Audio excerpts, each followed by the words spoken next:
事及来宾，我们的会议马上就要开始了。为了不影响会议的进行，请您确认您的手机已经调整到震动档或关机状态。多谢合作。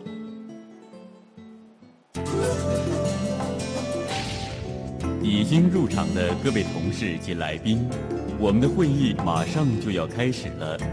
为了不影响会议的进行，请您确认您的手机已经调整到震动档或关机状态。多谢合作。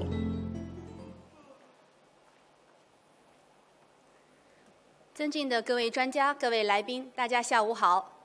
下面有请中国澳门大学图书馆馆长吴建中先生主持图书馆服务与管理创新主题论坛，有请。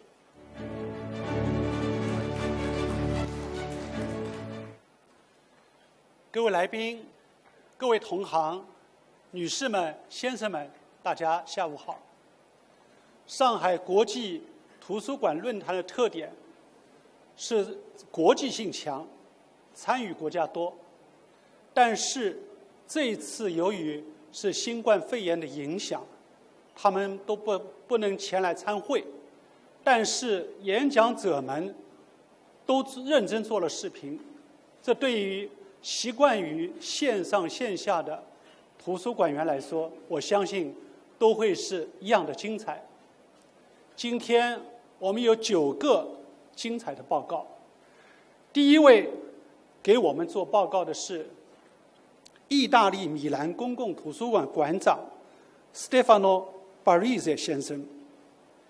Barese 先生同时任欧洲图书馆信息和文献协会管理局的副局长。他的报告主题是疫情之后的米兰图书馆，寻找新常态。请大家观看视频。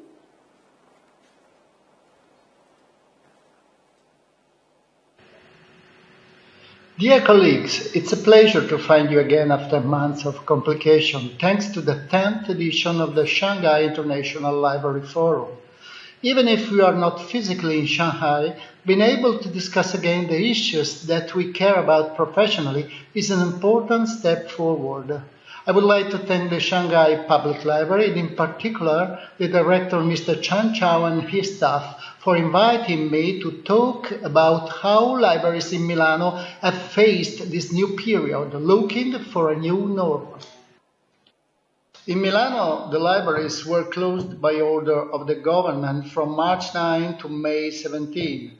During this long period, we worked from home and tried to maintain constant contact with our users through digital resources and distance reference services. We have also collaborated with associations that provide support to people in difficulty in the use of digital devices. We have brought books and the books reader to people in confinement because positive to COVID. We used social to keep in touch with our users. We have fed an online community, indeed, and we recorded stories for children, and finally we continued to publish books, pursuing a civic publishing experience. The comparison, encouragement and support received from many libraries in different countries around the world has been very important. I would like to take this opportunity to thank all colleagues who have made us feel their closeness. Reopening has been slow, gradual, conditioned by health security measures, but by July we have restarted all services, including reading rooms. In September, we resumed the outdoor cultural initiatives with a reduced amount of places for the public. This phase, which was named Phase 2, is not a real new beginning, but rather a phase dominated by uncertainty, from which, however, we can begin to grasp some indication for the future.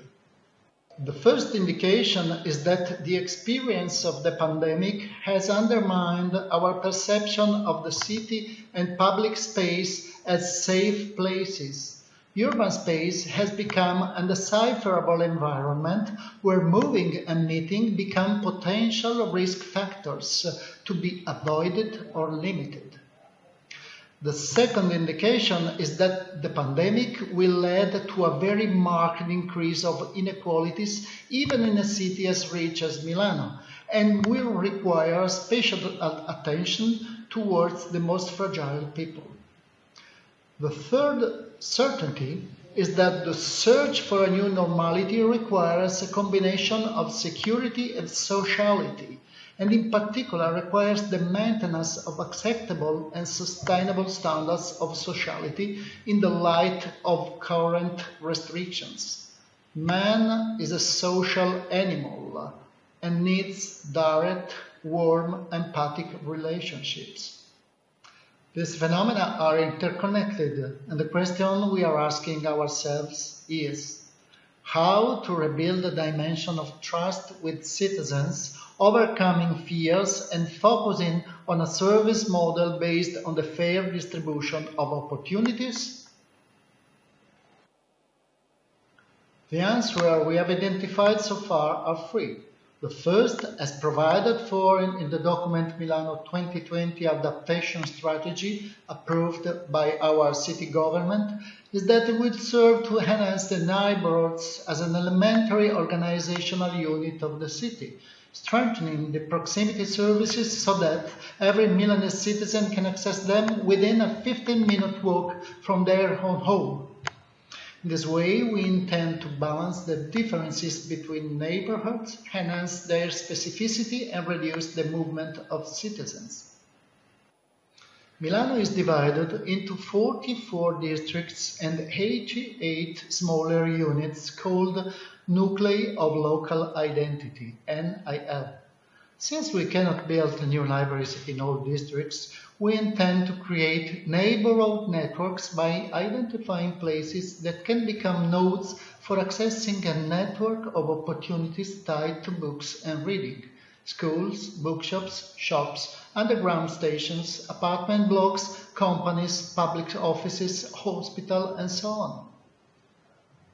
These places can become proximity hotspots to access some of the services offered by libraries, for instance, loan or return, host presentation, reading and writing workshops, reading groups, create condominium or corporate libraries, offer open spaces or propose activities to overcome the digital divide or for other activities in which books can play a significant role.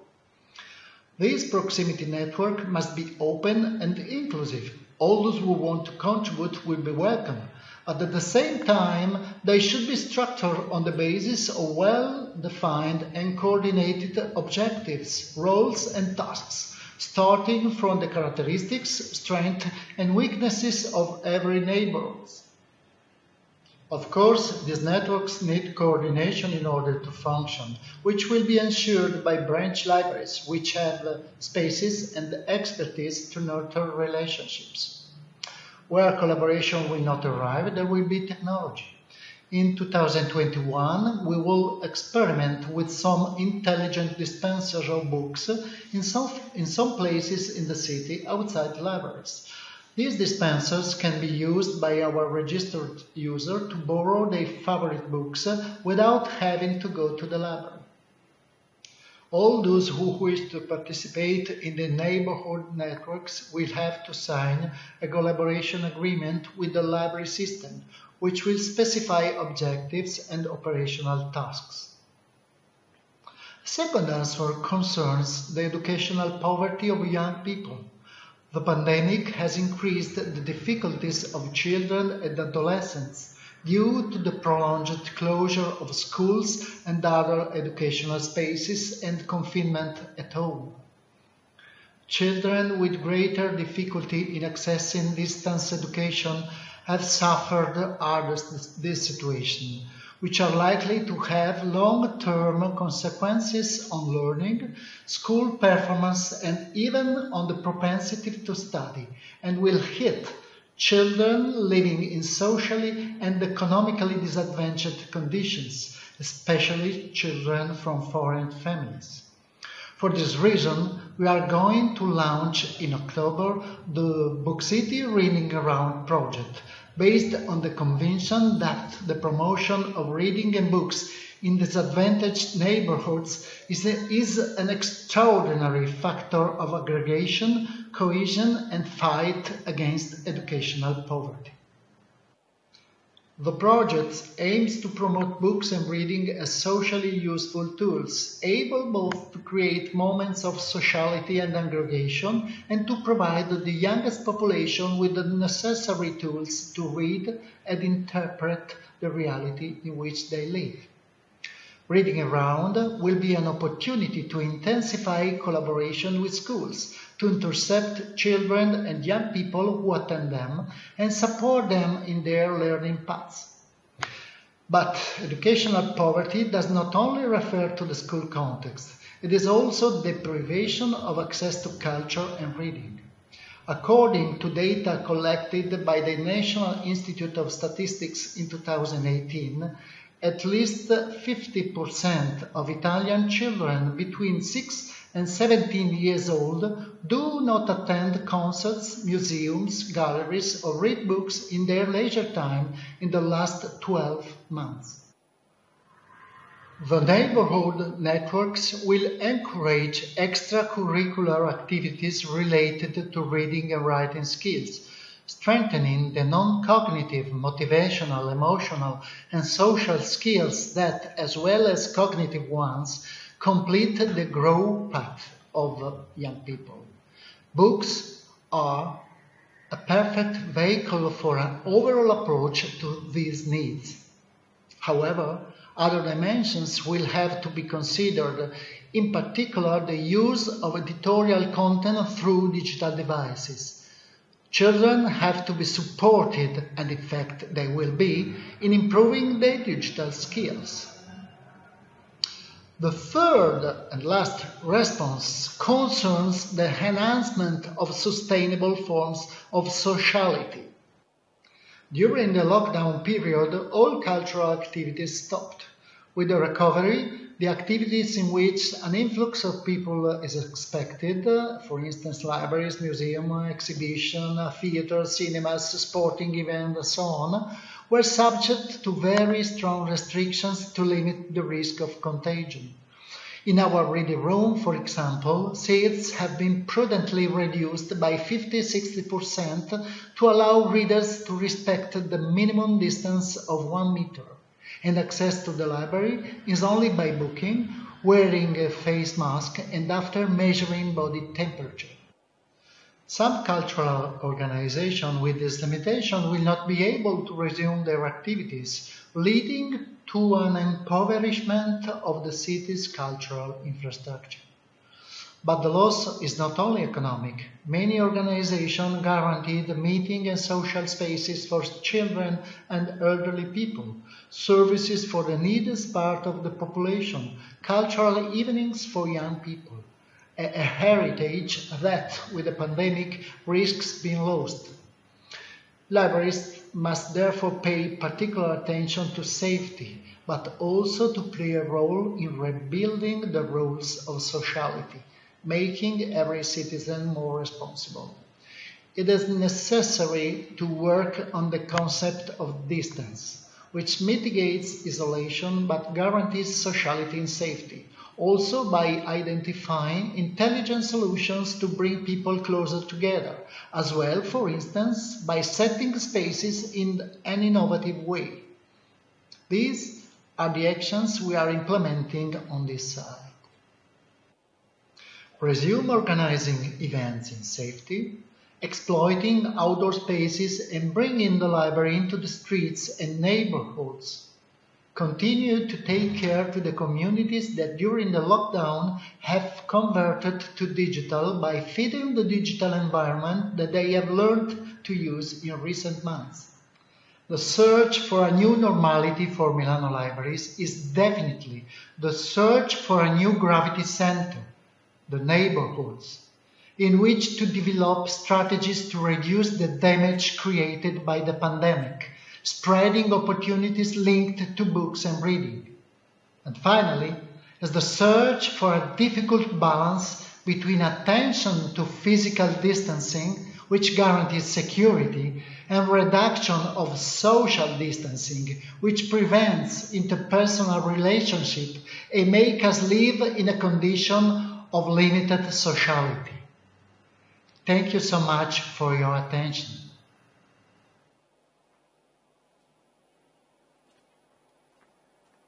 谢谢 Palize 先生。正像 Palize 先生所说的那样，要克服疫情，最好的办法是怎么样跟公众之间建立良好的信任关系。那么第二位报告的是美国纽约皇后区公共图书馆的馆长 Nick Berlin 先生。Berlin 先生负责管理皇后区图书馆65个馆舍的所有图书馆服务，包括活动安排、推广和馆藏发展。他的报告主题是皇后公共图书馆对监狱的外延服务、新冠肺炎之前、期间和未来。好，欢迎 Nick Berlin 先生。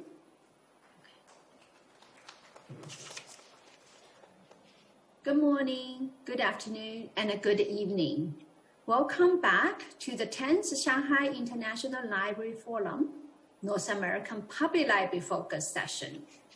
My name is Hong Yao, Director of Technical Services of the Queen's Public Library. I'm also the President of Chinese American Librarians Association, commonly known as CALA. Today, I have the honor to introduce you our next speaker, Nick Buron, Chief Librarian of the Queen's Public Library. Nick will talk to us about Queen's Public Library's outreach effort before, during, after COVID-19. As the Chief Librarian of one of the major library systems in New York City, Mr. Buron oversees all library services in the 65 locations in Queens. That includes programming, outreach, and collection. He has been with the Queen's Public Library since 1993, when he started as a frontline librarian. He moved into his current position in 2016. Now, Mr. Buron has direct and indirect supervision for over 700 employees. He assesses current needs and plans for the future service needs of the community. He ensures that day-to-day operation runs smoothly, integrates department goals into the broader strategic directions across departments, such as resource planning, staff training, and material collection, allocation, while leading city-wide initiatives such as universal pre-K, municipal ID, and prison outreach. Nick is no stranger to many of us who attended the same forum 2 years ago. His speech on Queen's Public Library services to its community has created quite a buzz at the conference and left us long-lasting impression. Without further ado, please join me to welcome Nick Buron. Nick, the floor is yours. Thank you, Han.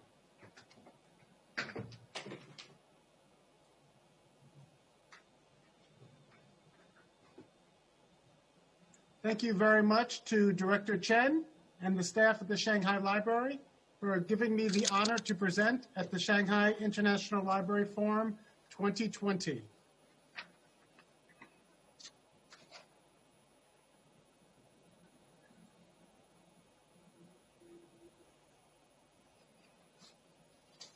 Today, my presentation will be on the Queens Public Library's correctional outreach before, during, and after COVID-19.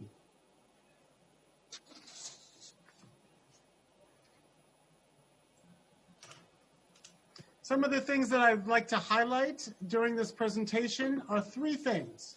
One, that the United States, in general, and specifically New York State and New York City, of which the Queens Public Library is one of the largest counties, has the highest number of incarcerated people in the world. And our prison populations have been some of the hardest hit groups during this COVID-19 pandemic. But more importantly, and something that we seem to forget, is that almost everybody that is incarcerated will at some point be released back into our community. And it is the Queens Library's obligation for our community to make sure that they are ready to be productive members of society.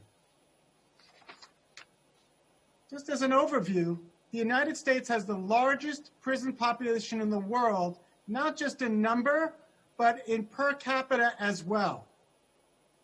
1 in every 143 people in the United States are incarcerated. This does not include those that are in an overnight jail, and this does not include people that are also on probation after they've already been released. As you can see from this chart, New York State itself has a larger percentage of our population incarcerated than almost any other country in the world. The good news is that the incarceration rates have been falling by and large for Black, Indigenous, and other people of color. However, while the rate of incarceration has decreased, it is still disproportionate among segments of our non-white population. Here you can easily see in the chart how our Black and Hispanic populations are disproportionately incarcerated in the United States.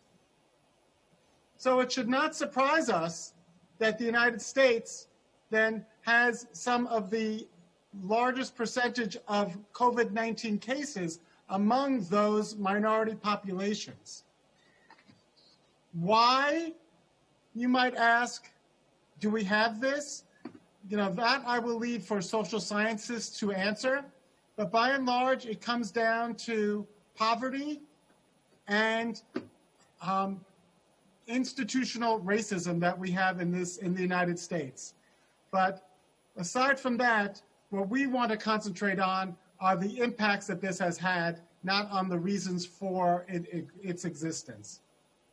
So as you can see, the rates of COVID-19 and the deaths by COVID-19 have been disproportionate in our communities.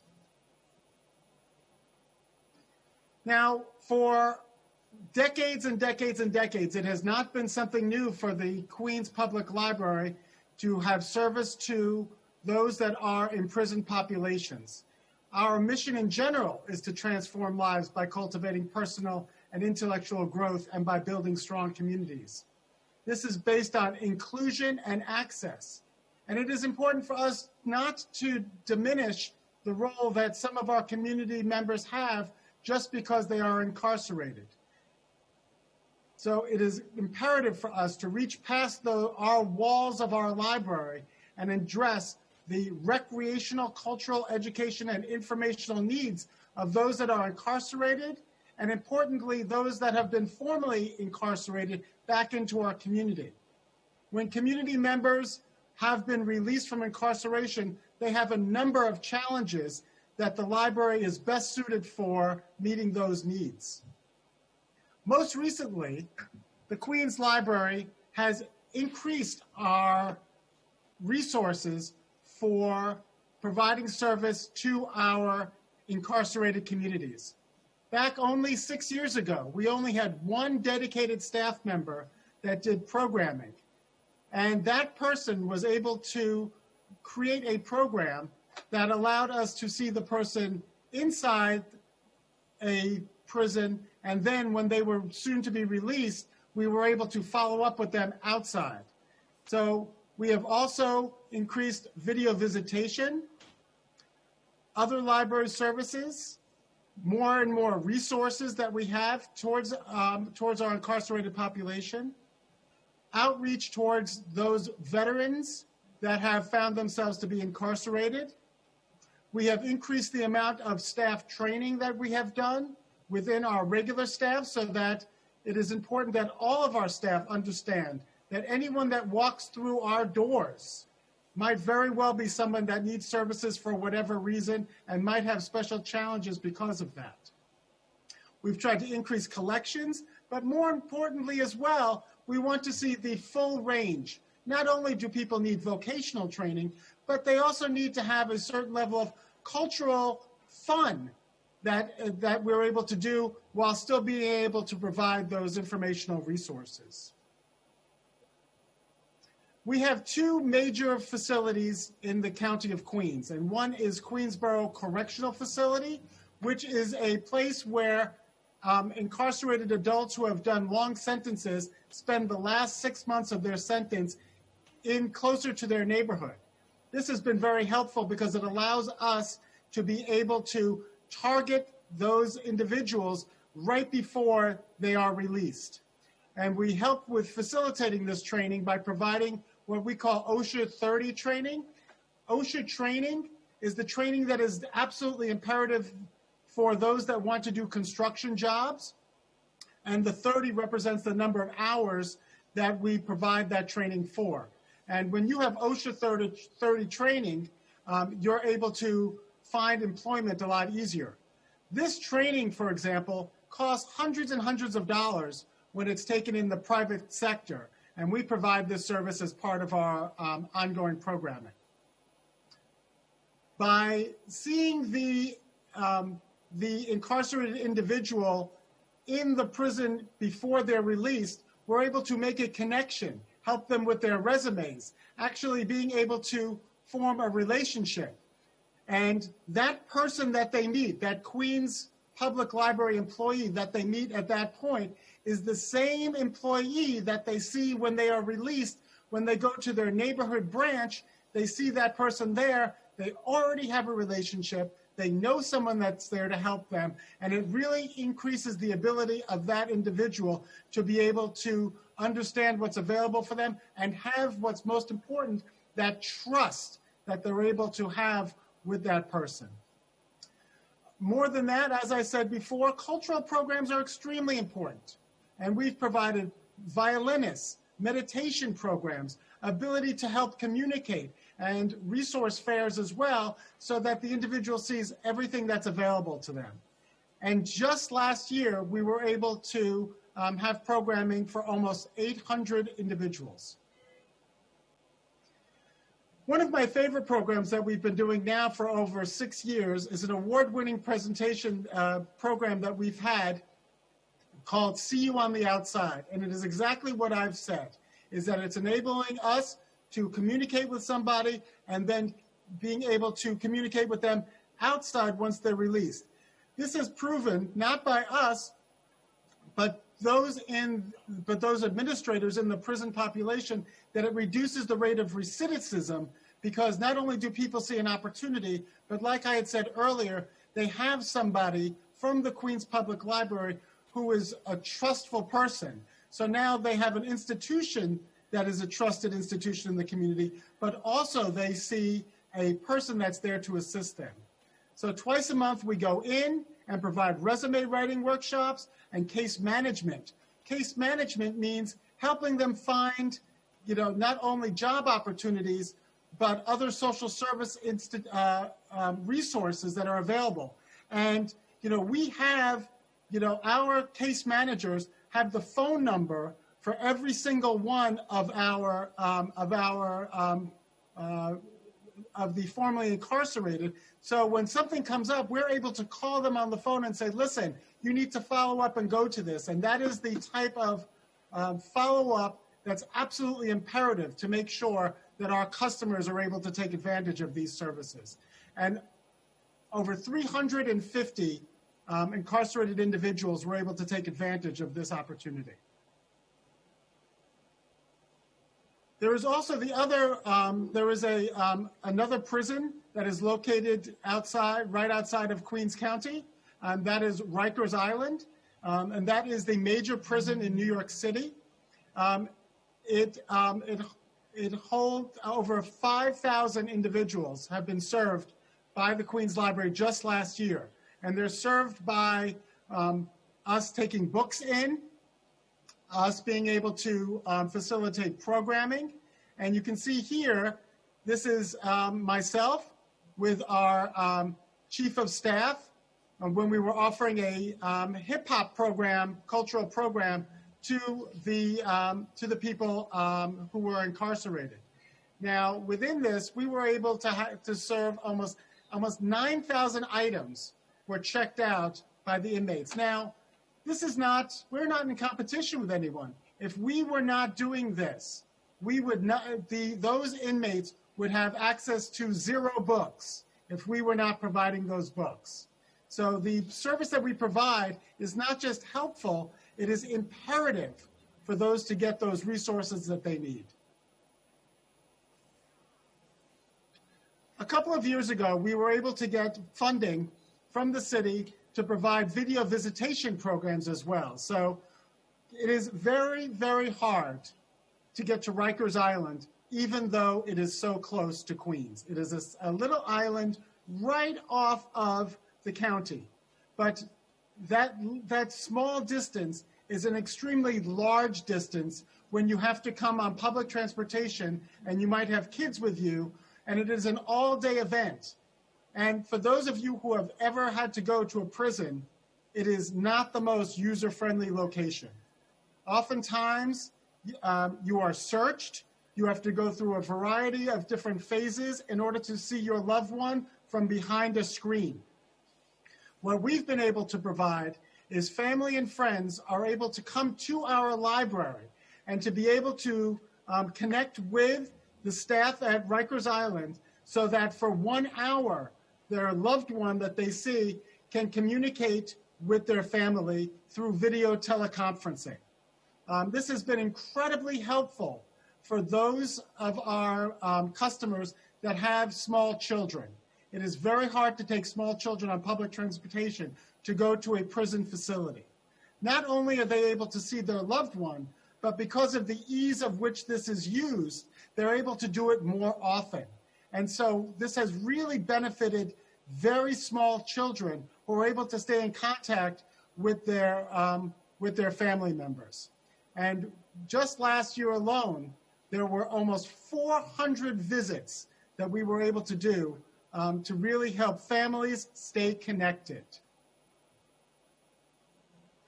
Now, as I said before, the Black, Indigenous, and people of color in the United States in general and in New York City specifically, especially Queens County, were severely hard hit by the COVID-19 infection.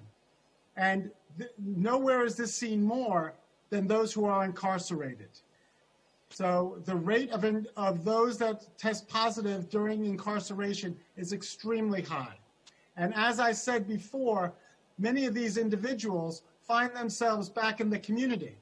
In fact, in order to help alleviate the infection within the prison population, many prisoners were released before their time served in order to try to alleviate the high infection rate. So what we saw last year, or earlier this year, was many more people coming out of incarceration and back into the community. So this decreased the population of the prison population, which was very good, but it also quickly increased the amount of people coming out of incarceration who needed services. Now, as you can imagine, they need the services at the time when we are also locked down and not able to provide that in-person interaction that proved to be so important. And so we had to rapidly change how we interacted with this program and those that are coming out of incarceration. And this was something that we had to do very quickly, or else our customers would not be well served. So what we did was we worked with the populations of both of those facilities and were able to send books to Rikers Island and to the other prisons where we couldn't actually give them out ourselves. We had the program coordinators at those locations hand out the books for us. We started doing resume service that we would otherwise do in person, which is extremely effective, but we started doing it during email. For those that were released, we contacted them via email, and we were able to have a rapport going back and forth so that they can continue to do their resumes and try to find employment. While we were not able to bring families into our facility because we were locked down, we set up families so that they were able to have those video visitations via phone. And while this proved to be a good secondary way of being in contact, it really did not provide for the numbers that we were able to do in the past. So, and also, we as a library system had to go from in-person programming to virtual programming. And, you know, we do approximately 75 virtual programs a week, you know, while we were closed. And some of those virtual programs we made just for those individuals that had been released and were as a way of staying connected and being able to increase their skill level while we were shut down. And right now, as I speak, we are still shut down for in-person programming. So this program, what we've been doing, has to continue, because while there may be some people, even after we start in-person programming, what we've learned from this lockdown is that virtual programming and in-person programming are both necessary. There are some people that cannot attend us in person, and we need to continue doing our level of virtual programming even as we expand in-person programming. And this will be especially true for those people that are released from incarceration. And so we are looking to utilize not only cell phones, but also tablets that are provided to the prisoners to increase curriculum, to increase the ability to get job services. And many of those do not have internet connection. It is very expensive, and we still have a great gap for those individuals in New York City and New York State and in the country that don't have access to broadband technology. And by putting on an internet access onto our tablets, we're able to provide them with an internet connection. And while we want to go back to resuming, you know, resumes and case management in person, it is something that we know that we have to continue doing via email and via interaction on the phone.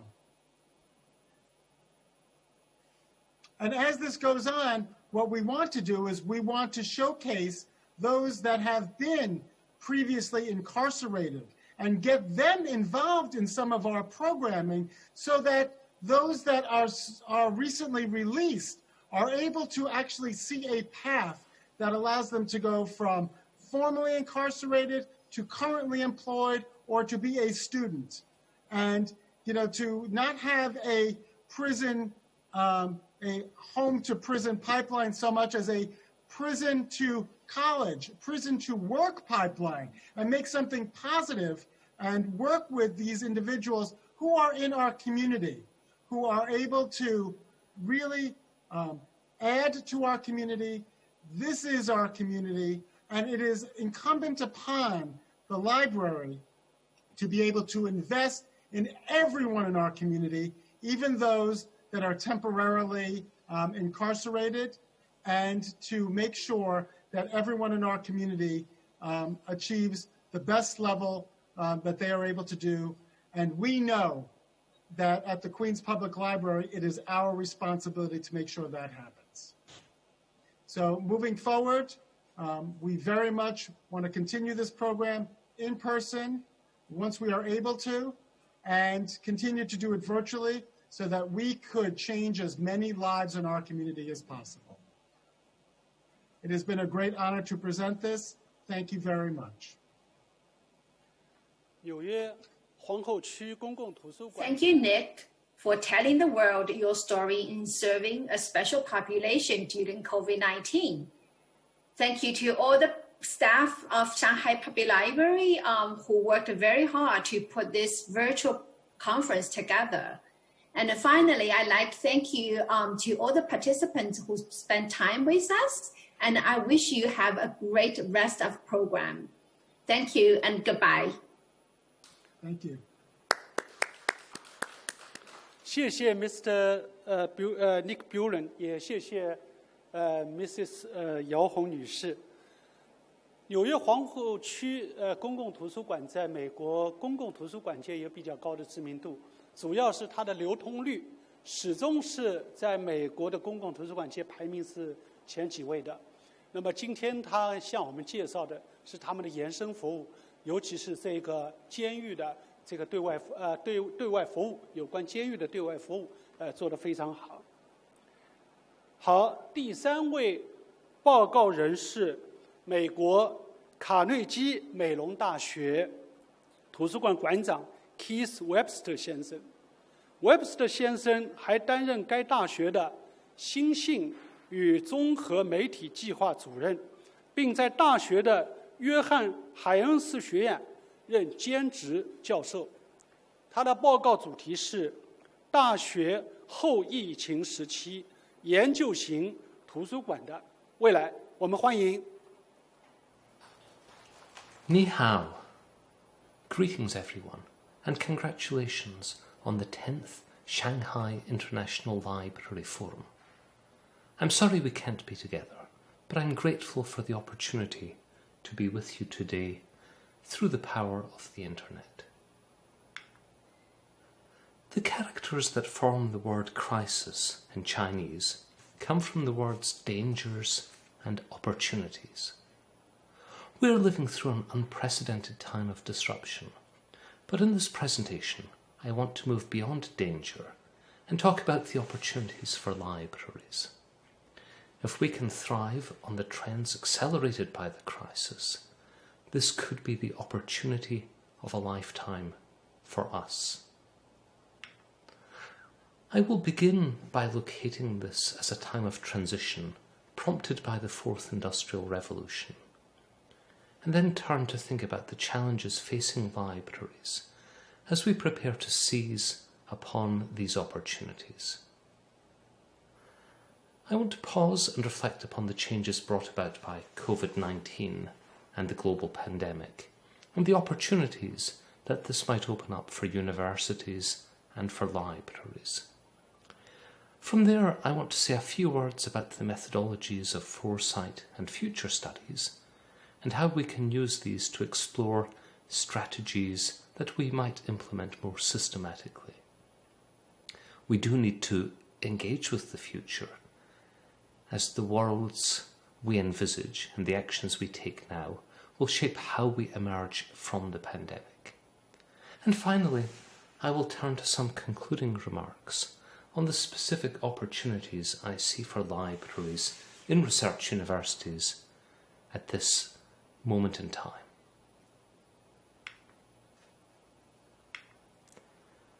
A lot of current work in the information arena is focused on artificial intelligence and machine learning. And since these technologies have become intimately linked with the Fourth Industrial Revolution, I want to place that briefly in the context of industrial revolutions as a way of framing our past, present, and future. In the West, the first cycles of industrial revolutions emerged in the late 18th and 19th centuries, brought about by steam engines and railroads, and then by electricity and assembly line production. In the 20th century, the digital revolution of the 1960s onwards took advantage of electronics and computers, leading to automated production, new communication technologies, and biotechnologies. Today we enter the Fourth Industrial Revolution, one that will fundamentally alter everything about the ways in which we live, work, and relate to each other and the world around us. This will be a world of data deluge, Internet of Things, and of virtual and augmented realities. We need to understand what that might mean for us in libraries, what might disrupt our work, and where can we find opportunities to build and deliver new services in support of our universities. I add to this the United Nations Sustainable Development Goals, the advance of robotics, the augmented and virtual realities that I've mentioned, have produced a concerning scenario in which the service of humanity seems too often eclipsed by the momentum of technology and commerce. And I do think that there is a need for us to reflect upon the world of which we are part, and to ensure that as we take advantage of technological advances, we recognise the potential downside and do everything we can to understand and guard against that. Libraries have grown up alongside these industrial revolutions.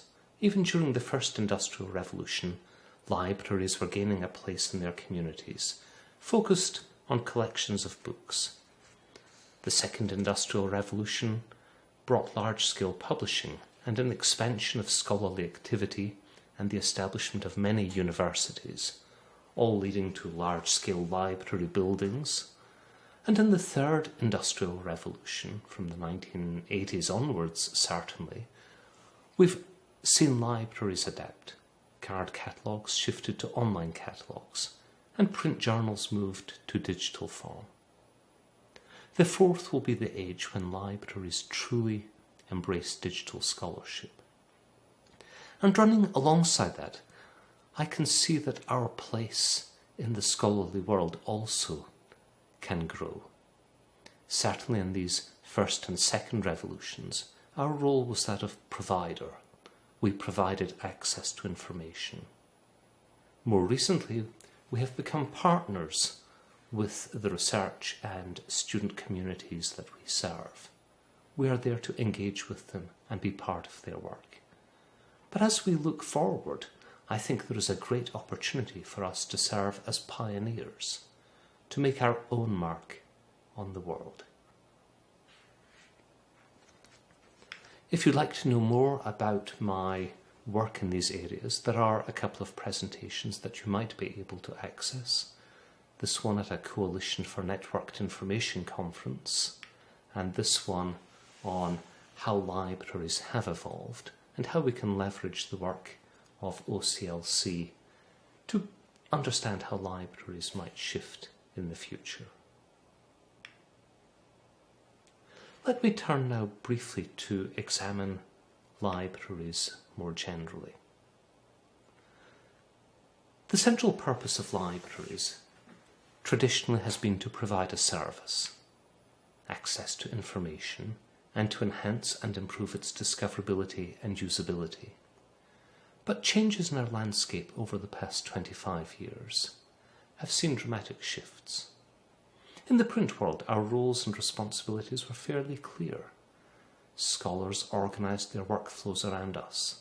Whenever they required information, they came to the library building. When they wanted to keep up to date by browsing new issues of journals, they came to the library. And that gave us an opportunity to meet scholars, to interact with them, to understand what they were working on. We would know when they typically would visit the library, and we'd be sure to look out for them. But in the digital world, the scholars' information practices in many fields take place outside the library, and we need to organise our services to fit into their workflows. Content is delivered to them wherever and whenever they need it. And as I will mention later, what makes up relevant content goes far beyond the formal materials traditionally collected by libraries. We've seen this happen around us. 20 years ago, if you wanted to acquire information content, you would visit a high street store. In this country, places like Borders, a major chain of bookstores, or Blockbuster, a movie rental store, or Tower Records, a music store. They've gone out of business, overtaken by digital distribution services like Kindle and Youku and iTunes. And these shifts can only impact on us.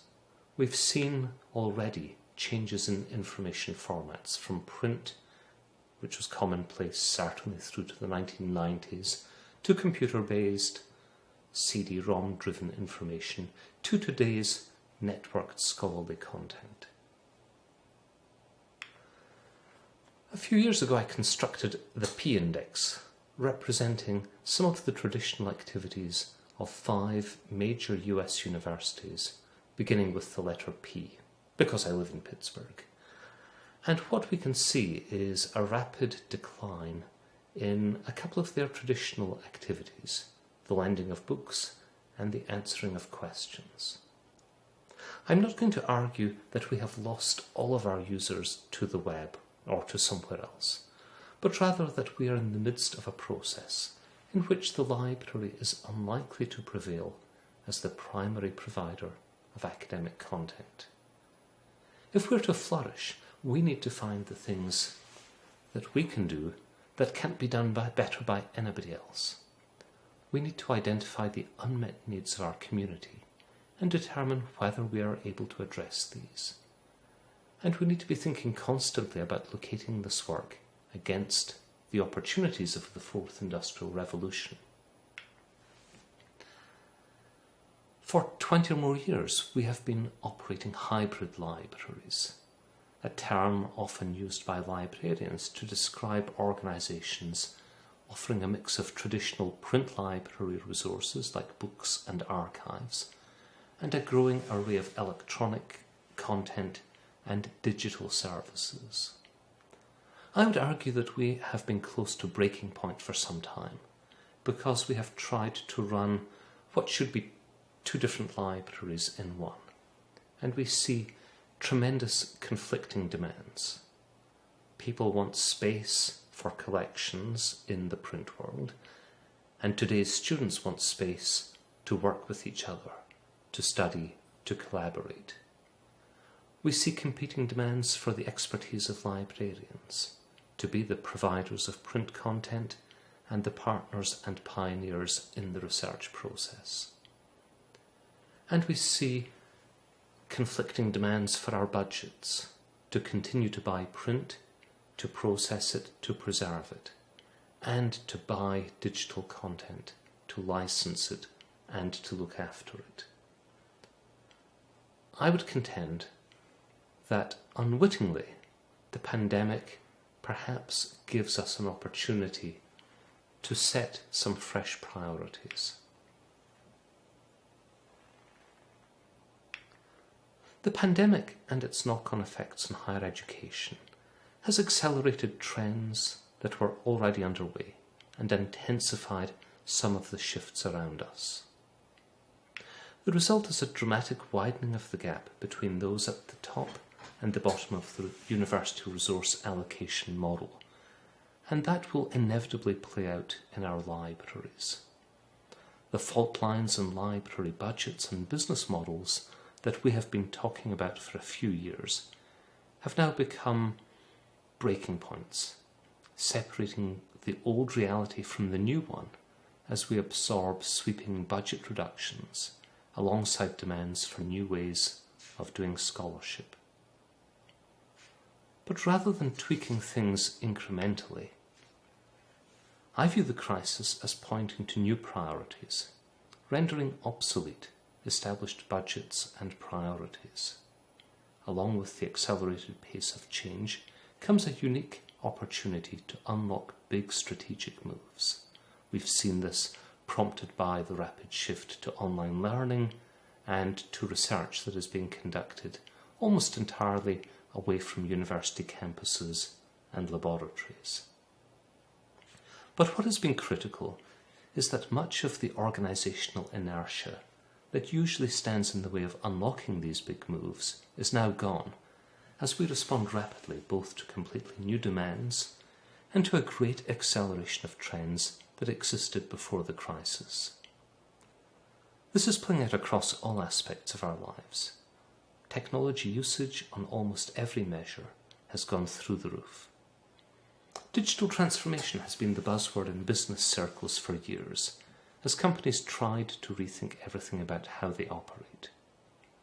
It turns out that for the disciples of digitization, there's nothing like a global pandemic to force change.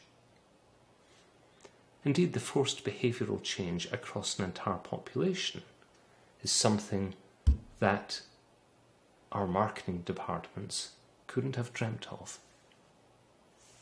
Satya Nadella, the chief executive officer of Microsoft, observed that the social and physical distancing requirements created by a remote everything brought forward the adoption of a wide range of technologies by 2 years in a matter of weeks. Some of our old habits will certainly return, but many of the behaviours that we were forced to adopt during confinement will through familiarity become more natural.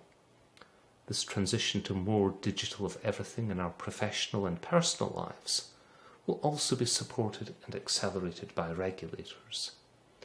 We've seen this play out rapidly in areas such as telemedicine, and in the library world, the deployment of services like the Hathi Trust Emergency Temporary Access Service, and the wider adoption of controlled digital lending. What's worth noting is that to a remarkable degree, industries that were experiencing declining economic profit before the crisis have suffered even greater declines because of it, while those that were growing have seen outsized gains. What I think we've seen is that those organisations with future-ready business models had the infrastructure already in place and were able to move quickly. China undoubtedly has led the way. The country has been on the front lines both of post-COVID-19 economic recovery and of the societal changes the pandemic has precipitated. As that recovery takes shape, several important shifts in the makeup of China's economic landscape have already become apparent. COVID-19 has accelerated trends that were already evident, ushering in the arrival of a future that was already on track to be realised. The continuous pursuit of innovation by large technology companies drove the rapid evolution of China's digital landscape, and the virus outbreak has driven the emergence of new digital solutions necessary for those forced to observe distancing, driving rapid growth of a stay-at-home economy. Consumers and businesses in China have, according to one report, accelerated their use of digital technologies. For example, consumers have said they are 55% more likely to continue buying groceries online after the crisis than they were before. Working practices also changed significantly. DingTalk more than doubled its monthly active users in a single quarter. And these changes all happened ahead of a widespread deployment of 5G technology, which will likely catalyse the use of digital tools.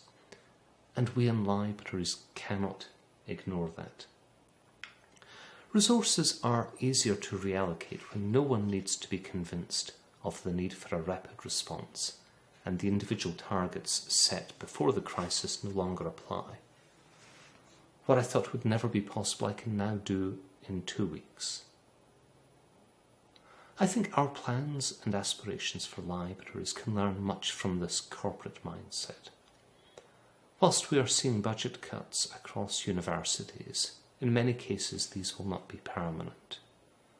We've had to absorb widespread shocks to our income, and we need also to pay extra costs to invest in areas to allow continued operations, increased cleaning, installing new air handling, and also the infrastructure to support online and hybrid learning. For me, that signals the opportunity for us. What are the things that we need to do that will add value to our universities in the present time? And how and where can we find the money to build that support? Are there funds, for example, for online learning that we can access? And are there costs that we can divest, using the crisis as a catalyst for the change that we wish to bring about. Many are seizing upon the trends accelerated by the crisis, acquiring missing elements of their digital ecosystems. I truly see libraries in this position. Of course, we are only in the early stages of the fallout from the COVID-19 pandemic. Do we fully understand the downside scenarios of the crisis and our ability to thrive in the next normal? Do we have a plan to avoid being drawn further into any downward spiral? And how will we rebuild our momentum if we have stalled? I think the answer to that should take note of work from the foresight and futures studies fields. Even as the world stares a 100-year virus in the face, there's a longer story to be written, right now, today. And we all need to be involved in telling the story, because the stories we write and the actions we take will help shape how we emerge from the crisis. And we can use tools like this kit from the Institute for the Future in California. What it will help us do is understand the horizons of change, from the present time through the typical approaches to operational and strategic planning to the very long-term transformational process. We can begin by looking back to look forward. We need to understand prior crises and consistent patterns that they might have exhibited, to understand how we responded then. What decisions did our predecessors have to make, and what can we learn from their successes and errors? Because that can be a prompt for our imagination. And whilst large patterns from the past are important, the small signals all around us today will point to what's possible in the future. The concrete events, the data points, the usage data, developments from the present that will give us hints about the future. If we were to engage in traditional planning approaches, we might begin obviously at the present and extrapolate from the future in a straight line into the long term, believing that where we have been recently and where we are today sets our course for a steady state into the future. But of course, we've seen that extreme things can happen around us. We're in the midst of that at the moment. And that can take us away from a linear future through a variety of extreme scenarios into a number of possible futures. It's possible that we might be able to identify our preferred future and work towards one. But understanding what these alternative possibilities are is an important part of leadership of today's libraries. We might try to identify these futures as possible destination points. And a great way to build those is to begin with a series of uncertainties, to identify what it is that we are not sure about, and begin to map these on extremes. For example, we might have uncertainties around teaching and learning and what that might look like in the future, or about published content, or about scholarly communication. And we can identify the extreme points, as I've illustrated on the slide. And we can take this approach and build our own set of scenarios for the future. But in something as uncertain and dramatic as COVID-19, we can also turn to experts who have built scenario models for us. Using that same process of identifying uncertainties, experts from Deloitte and Salesforce identified these 5 fundamental uncertainties about COVID-19, as well as a number of additional uncertainties that are listed on the right of the screen. From there, they identified 2 critical uncertainties: the severity of the pandemic and the level of international collaboration in response to it. And from there, they identified distinct scenarios that could all have a possible outcome in the future, depending on the uncertainties. Because these uncertainties are real, any of these four and multiple other possible future scenarios could exist, and we need to think through how they might unfold and how we might respond. And that is a critical aspect of the importance of futures. But let's conclude by thinking what this means for libraries.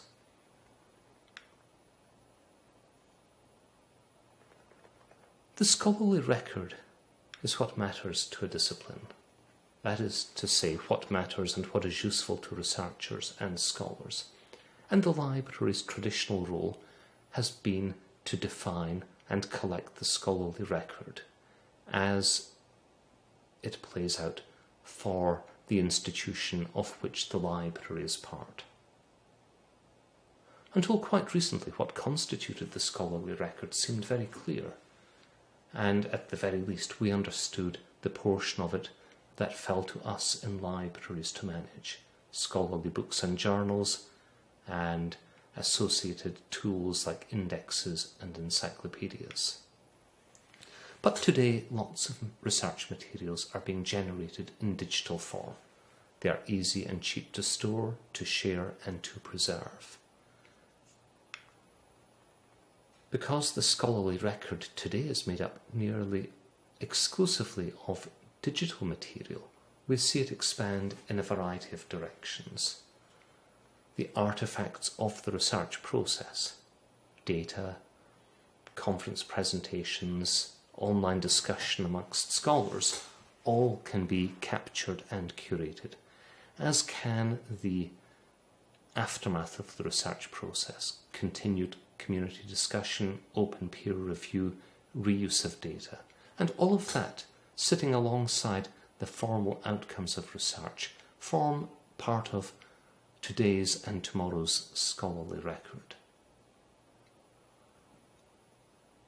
Because of that digital existence, we see research funders express interest in seeing more than formal publications being shared between scholars, and we see also opportunities for machines to interrogate and indeed to create new parts of the scholarly record, such as this first machine-generated book published last year by Springer Nature.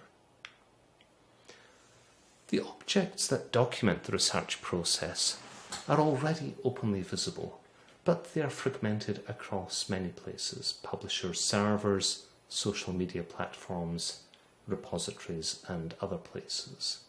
And this is where stewardship becomes important.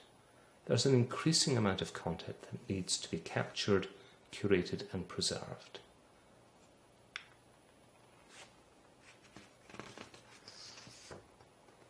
So let me position that in the context of my library and the post-pandemic response.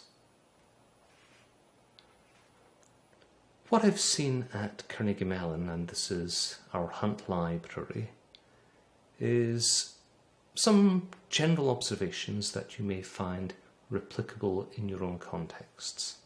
We took thousands of courses online in the space of 10 days. It was a huge lift for everyone involved, but was overwhelmingly successful and showed the potential of digital delivery on many fronts. Almost all research went online, and we had to shift our support mechanisms accordingly. Both of these shifts and the significance of the library's enabling role provided us with an opportunity to reboot the library's relationship with faculty and students. We've worked to optimise and build upon our digital presence within the university, whilst most activity was remote, and we are now working to build a definitive digital library brand. The closure of library collections across our campus and the broader networks has changed the perceived value of print collections and our university community has largely embraced electronic and digitized content and digital workflow tools. The pursuit of these digital-first policies, which was already underway, has allowed us rapidly to grow digital content into the dominant part of our collections, and we are now at a tipping point. What does this mean for our traditional brand, which was so inextricably linked with collections of books and journals? We already were, and increasingly are, showcasing online accessibility to digital scholarship tools and techniques to allow for the greater creation and exploitation of the digital scholarly record. And that work was very timely preparation for COVID-19, given the demands of open science during the pandemic and the quest for vaccines, understanding the spread of the virus, and so on. There has been a huge explosion of scholarly work emerging from the pandemic, vast amounts of research data shared by scholars around the world, and a huge amount of publications in the space of 6 or 7 months, something like 130,000 publications registered. So what does this mean for us? We need to think about our operating model. How did we respond and manage continuity? How have we recovered, and how can we use that to demonstrate our desire to learn and to emerge stronger from the pandemic? And how do we prepare for the next normal? A recent event in the United Kingdom surveyed library directors and other leaders, and 61% of respondents indicated that COVID-19 had served as a catalyst for change. 15% said that it had completely changed how they do their work.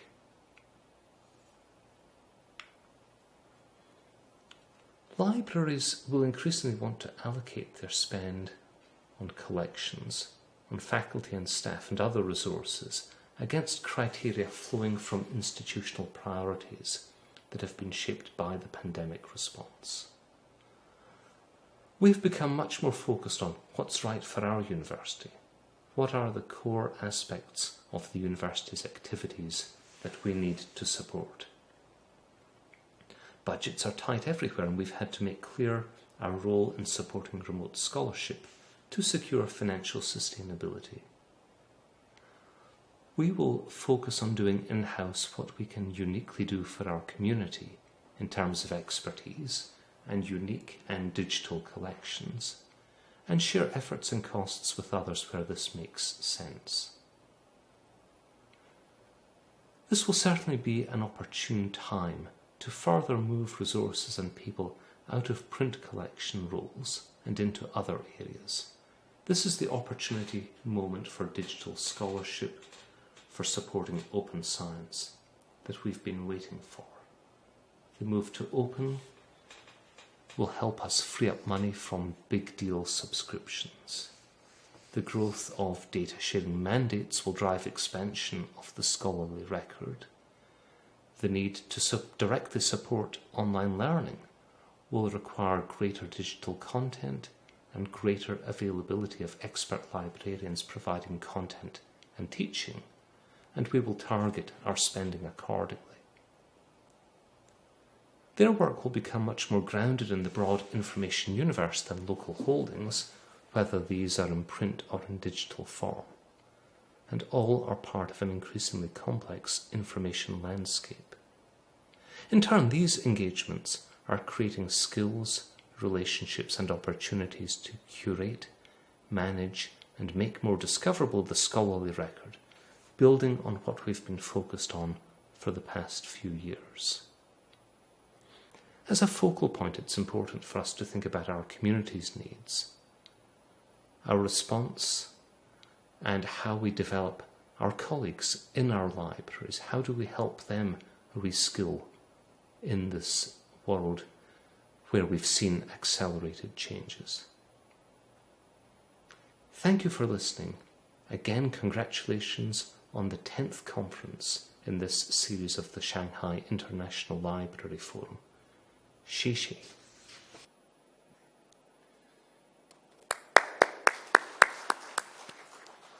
Mr. Webster 的演讲不仅非常精彩，而且富有前瞻性。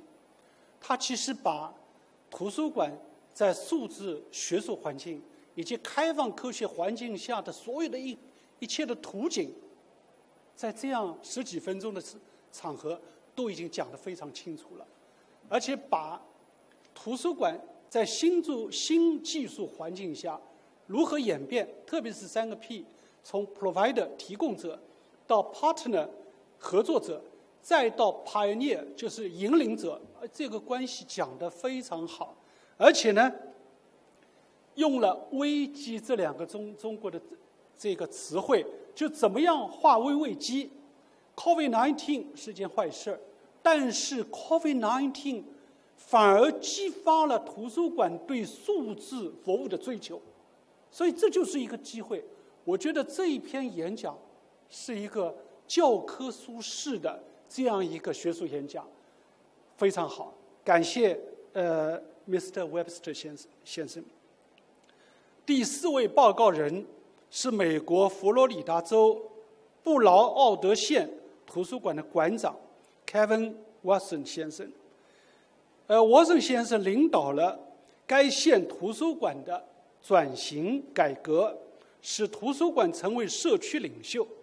他报告的主题是展示新冠疫情期间布劳沃德县图书馆的价值，请大家观看视频。Okay, I think that's it. Good morning, good afternoon, and good evening. Welcome to the 10th Shanghai International Library Forum, North American Public Library Focused session. My name is Hong Yao, Director of Technical Services of the Queen's Public Library. I'm also the President of Chinese American Librarians Association, commonly known as CALA. It is my pleasure to welcome Calvin Watson, Director of Broward County Libraries Division, to speak about the value of Broward County Library during the COVID-19 pandemic. As the director of a library system that serves 1.9 million people with 38 locations and a budget of approximately $70 million, Mr. Watson made transformative changes in his 3 years with Broward County and has positioned the library as a community leader that provides streamlined access to resources, new technology, and many program services that call for collaborations with internal agencies and external organizations. As a result, the Florida Library Association has recognized Broward County Library as the 2020 Library of the Year. And Mr. Watson was named 2019 Librarian of the Year by the Florida Library Association. Without further ado, let's welcome Calvin Watson. Now the floor is yours. Good morning, good afternoon, and good evening. My name is Kelvin Watson, and I'm very pleased to be here with you today, albeit remotely. But while COVID has made the world a more accessible place by way of online meetings, it has also made it a more distant one for personal contact. As we learn to build libraries for a new age, we must also learn to build our one-step removed relationships. I hope that connections we make at this conference will be valuable and lasting. Certainly, I welcome new friendships and alliances. I had hoped to meet you face to face, shake your hand, walk through the magnificent city of Shanghai, and tour your impressive library. This COVID-19 has caused disappointment, and it illustrates the challenge I will speak about today, turning obstacles into triumphs. And I am very interested in hearing your stories, since every functioning library is doing exactly that. We have shown our public what we are made of and how deep our commitment to them runs. That has been our greatest gain here at Broward during COVID. That gain is what I want to share with you. Extracting the gold from the ore, distilling the treasure from the dross, and pulling something desirable from the wreckage that has been and is COVID. I want to talk about the questions we have all asked ourselves through this difficult time. In this moment, how do I create value? How do I use adversity to create a library that is unshakable? How do we permit COVID to reveal strengths that we did not realize that we had? The answer to those questions can be traced through the theme of our conference, which lays out a sequence for us. When COVID brought disruption, libraries around the world responded with perseverance, and the result is transformation. None of our libraries today are the same institutions that we were at the outset. To everyone, I congratulate you for a hard job well done. We have all experimented as we went, reimagining our libraries for a new age, one day at a time, and of course, one customer at a time. Each library director and institution has a COVID transformation story. And now I would like to tell you ours. I am the director of Broward County Library. We are located in Broward County, Florida, in the southeastern United States. Our library has 38 branches, which has served 7.5 million walk-in customers annually. That was until COVID closed our doors on March 19th, 2020. Never could we have predicted a world in which we are removed from one another physically, concealed behind masks, afraid to congregate lest we catch or spread a life-threatening disease. COVID has changed our world in every aspect, inside and outside of libraries. For years, our library ran encouragement campaigns inviting the public to visit us. The people we serve were accustomed to breezing through our doors full of interest and expectation for the program or materials they would find on the day's visit. Customers of every age looked forward to being met with friendly greetings and smiling faces.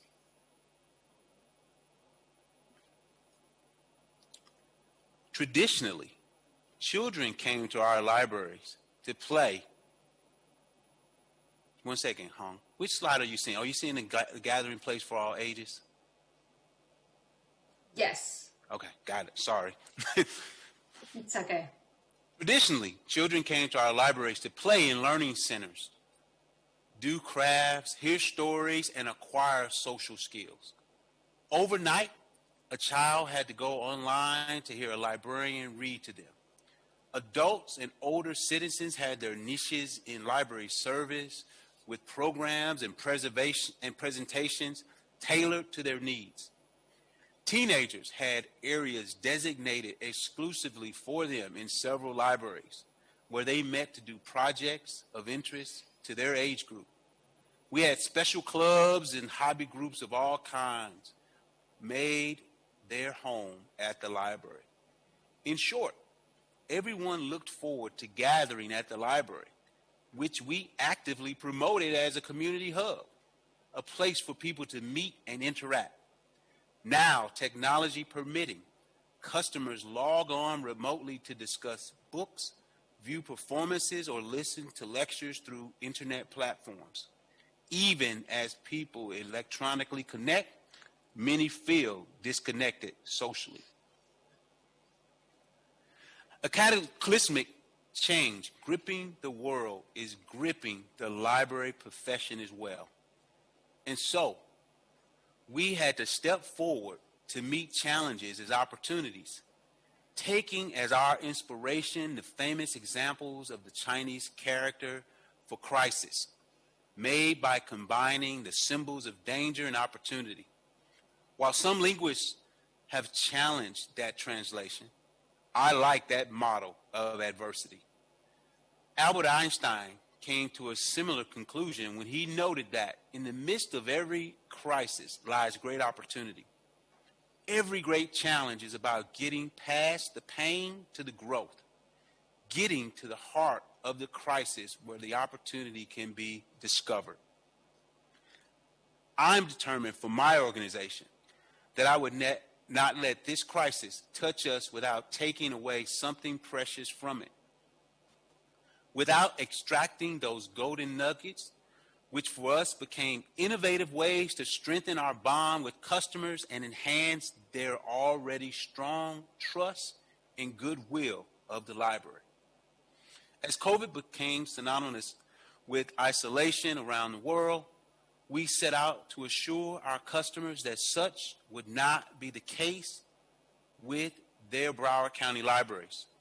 As schools, churches, stores, offices, restaurants, everything familiar to us in daily life closed down, we kept the library open.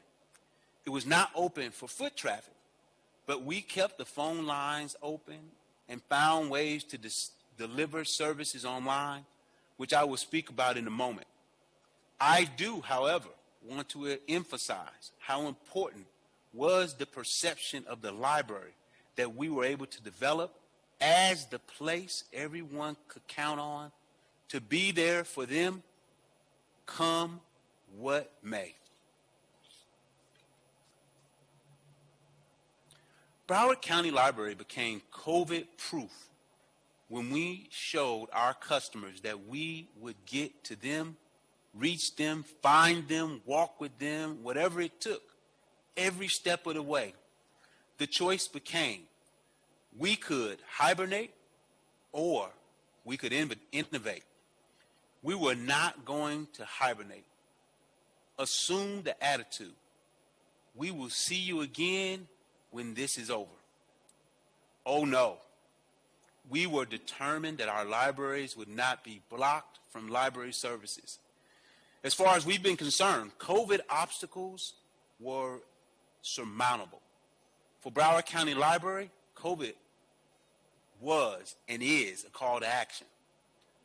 To the credit of my staff, they pushed past their fears and sprang into action to make library service better and fresher than ever. They got creative. When we could not open our doors, they opened their minds. They forged a way. They needed to make one. They found ways to accomplish goals on behalf of their customers. When the customers could not come to us, the staff found ways to bridge any divide with the customers. Rather than sit passively by and wait for danger to fade, we as a team decided to rise and serve, to discover and develop the skills to do so. In short, we reinvented our library. And along the way, we reinvented ourselves. We started with individual customers. They were our why. We did not make assumptions. We asked them directly via an online survey what they were feeling, what they needed from us, and how we could help. What the library may do to make the time in COVID more bearable for that individual customer. That was the starting point. During COVID-19, at a time when our customers told us they were discouraged, isolated, frightened, ill, unemployed, despondent, we needed to demonstrate the value of Broward County Library to them. We needed to impress upon them their thoughts, the words that we would 4 months later, 6 months later, place in the masthead of our new online monthly magazine. We are here for you. The importance of those 5 words to people staring into the face of crisis mean everything. We recast the role of our library as a physical place to congregate for pleasure and knowledge to that of a place where caring people assembled each day, waiting to help every person survive. And then it was up to us to come through and make good on that promise. So Broward County Library became the place that delivered. Although we were at the forefront of technology and online services, our emphasis had to turn on a dime when we were ordered to close our doors to the public. When customers could not visit us to chat, ask questions, seek assistance, borrow books and media, we launched several initiatives. As I mentioned, our first step was a survey asking customers how they felt and what they needed in the face of COVID-19. We had over 500 customers who were eager to tell us. We then started to build a strategy to show them that we had heard their voices. Our aim was to demonstrate our value and the power of libraries everywhere by listening with empathy and acting with intention. Our next steps focused on the how. What actions could we take to turn our library into a fully accessible, around-the-clock community resource? How could we be the central source for emergency information? How could we serve customers without computers like elderly citizens or those who are and were financially insecure? I am proud that when the COVID-19 crisis closed the library buildings to the public, my staff provided over and above customer service when the community needed the most. By expanding our online resources, offering virtual programs, enhancing customer communications, and providing curbside library services, the staff of the Broward County Library was able to quickly, successfully adapt to a new all-virtual model that ensured customers of seamless and efficient online library services. Oh no, but we didn't stop there. We created content. In May, we opened a virtual museum of worldwide interest. Among our 38 branches is the African American Research Library and Cultural Center, which we fondly call ARLIC for short. It opened in 2002 as the 3rd public library of its kind in the United States. ARLIC's mission is to collect, conserve, and provide access to historical and cultural artifacts of people of African, African American, and Caribbean descent. In carrying out the work of preserving the Black experience, we devised Virtual ARLIC, a grant-funded project that expands access to the library's unique special collections through 3D modeling and augmented reality, making Broward County Library the first library in Florida to offer such virtual exhibition visits. The timing of this project coincided well with COVID and the shutdown of our special collections archive. The pilot project features 20 African artifacts from ARLIC's special collections, each of which was 3D scanned to produce virtual models accessible on the exhibit website or on sketchfab.com. Website viewers can take a curator-guided online tour of the featured items, and when libraries reopen, have a library-based augmented reality experience of these artifacts. And as a bonus, website visitors can also request that the library print 3D replicas of these objects free of charge. Virtual ARLIC will grow as the library staff continues to 3D scan the hundreds of artifacts in ARLEC's special collections.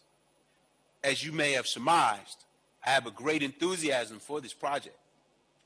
I invite you to visit us and enjoy this experience as well. Another project that we originated was a COVID-19 archive to preserve the life experiences of our public for future generations. People have been invited to memorialize this remarkable time creatively in the medium of their choice. Many interesting submissions are received daily, representing every facet of expression from community members, ranging in age from 4 to 99. We had further evidence that the public was on board with us. A surge of new e-library card registrations, a rise in usage of the library's e-resources, and positive media coverage of the library's efforts were proof that we were facing this challenge head on. Communicating and educating the public has played a key role. We created a campaign to let customers know about the library's online resources. The library has always had a technology-forward online presence, offering e-products and services to entertain, inform, educate, and assist people. Previously, some people took no interest in electronic resources. Now, it has become a matter of necessity. Another outreach initiative was to create a series of twice-weekly emails. These were sent to the library's 165,000 email subscribers to reintroduce them to our online services. These email bulletins promoted free online tutoring, job search help, and encouraged readers to register for an instant access e-library card. The email campaign was a success. It showed a 20% increase in circulation of the library's online resources from May 2019 to May 2020 as we compared those numbers. Because remote learning limited access to school libraries and textbooks, many students have also turned to the library's Access 360 collection of ebooks for youth. Over 65,000 ebooks for children and teens were checked out when we compared March of 2019 between March 2020 and May 2020. Additionally, there were over 13,800 new registrations for online e-library cards from March through June 2020. 5 more minutes. As we reached out, the public leaned in. Another special project was the creation of a Stay Connected guide to Broward County Library's online services. We distributed this handbook via email in April, and it received over 11,000 reads in a matter of weeks. As a library, we learned and became better from this experience. We discovered that many more of our customers than we had ever suspected actually preferred to have newsletters and bi-monthly program guides in electronic format. We're currently conducting a survey on such customer preferences as we speak. To date, it is clear that going forward and after reopening, we will be saving thousands of dollars a month in printing costs on all our materials, encouraging the E option instead. Not only will we be better stewards of our funds, but we will be better environmental citizens as well. Another silver lining in this struggle, returning to our conference theme. I have to this point spoken of perseverance. Let me tell you about transformation. Overnight, COVID adversity turned our librarians into producers, performers, and script writers. To provide additional online content, librarians and library staff created original video programming for Broward County Library's Facebook and Instagram pages, Twitter feed, and YouTube channel. Viewers can tune in to watch a sensational story time or a librarian's book review or a knitting tutorial, to name a few choices. Links to these videos are included in customer emails, and there are now over 30 videos available, with more in production. The videos have received more than 12,000 views on YouTube alone. In addition to video programs, Broward County Library also began offering live online events in May. These included parenting discussions with a local news broadcaster, interactive children's shows, cultural presentations, business workshops, book discussions, national conferences, and more. Our annual summer learning program was also moved online and promoted via email. It is now routine for there to be dozens of online programs and events held weekly, all free and open to the public. And we were still not finished. While the library was closed to the public, staff utilized the library's special creation station makerspaces to create 325 protective facial masks, and using our 3D printers, over 1,500 mask fasteners for hospital workers, elderly, and veterans agencies and law enforcement. Behind the scenes, librarians and library professionals also worked hard on essential projects, including shelving, organizing materials, and weeding our collection. As stay-at-home restrictions eased in May, Broward County Library also opened curbside and walk-up service, first at 7 locations and currently at 36 libraries throughout the county. The service allows customers to pick up and return materials, the next phase before physical buildings reopen to the public. Over 2,000 customers have already used this service, which has been a lifeline to those who either pick up or prefer physical library materials. To that end, we have recently added the privileges to check out devices that deliver free internet services and tablet for adults and children who do not possess them at home. For our efforts, my unstoppable staff have received special recognition for COVID crisis response. They'd already been awarded both the 2020 Library of the Year by the Florida Library Association, which also gave them the 2020 Library Innovation Award. They also received the 2020 Library of the Future from the American Library Association. Our real prize, the accolades that we value most highly, are the comments from our public, thanking us for standing by them. This means so much to all of us. As I told my people, why return to normal when you can return to something better? That is what the WISH symbol stands for and what Broward County Library stands for.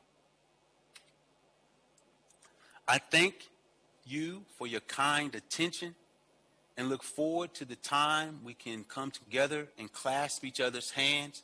But until such time, I expect to develop our personal and professional friendships in cyberspace and hope to meet you there. Be well. Thank you. Thank you, Calvin, for what an inspiring story. Thank you all for attending. Hope you enjoy the rest of your conference. Goodbye. 好，谢谢沃森先生，也谢谢姚红女士。其实国际论坛、图书馆国际论坛就是各种最佳实践的交流空间。今天这个案例呢非常好，尤其是这个云端博物馆这个案例非常生动，为他们点赞。好，接下来第5个报告的报告人是英国国家图书馆文化与学习部的主任 Jenny Andrews 先生和英国国家图书馆数字学习项目主制作人安娜 Amberson Lobenberg 女士。安德鲁斯先生领导了大英图书馆的文化和学习计划，还曾领导图书馆文献馆藏的发展。罗本伯格女士在大英图书馆管理数字学习计划，并负责建设图书馆的发现文学网站。他们的报告的主题是英国国家图书馆疫情受限期间的学习项目，大家欢迎。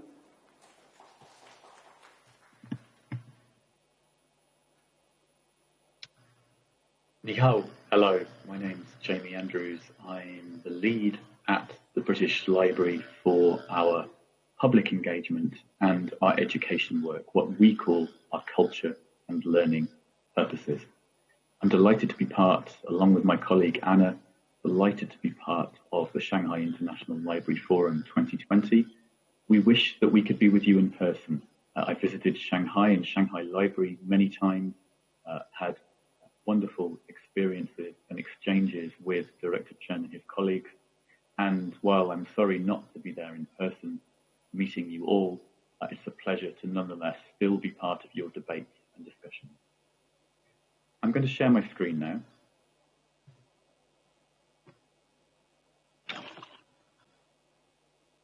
As you can see, I'm going to talk today about the British Library's experiences during lockdown. I'm going to talk in general about some of our approaches, and then I'll hand over to Anna, who's going to talk about a particular project that we've led to engage with our learners, our younger learners, during this exceptionally difficult time. But before I do, a brief introduction to the British Library. We are, of course, the National Library of the United Kingdom.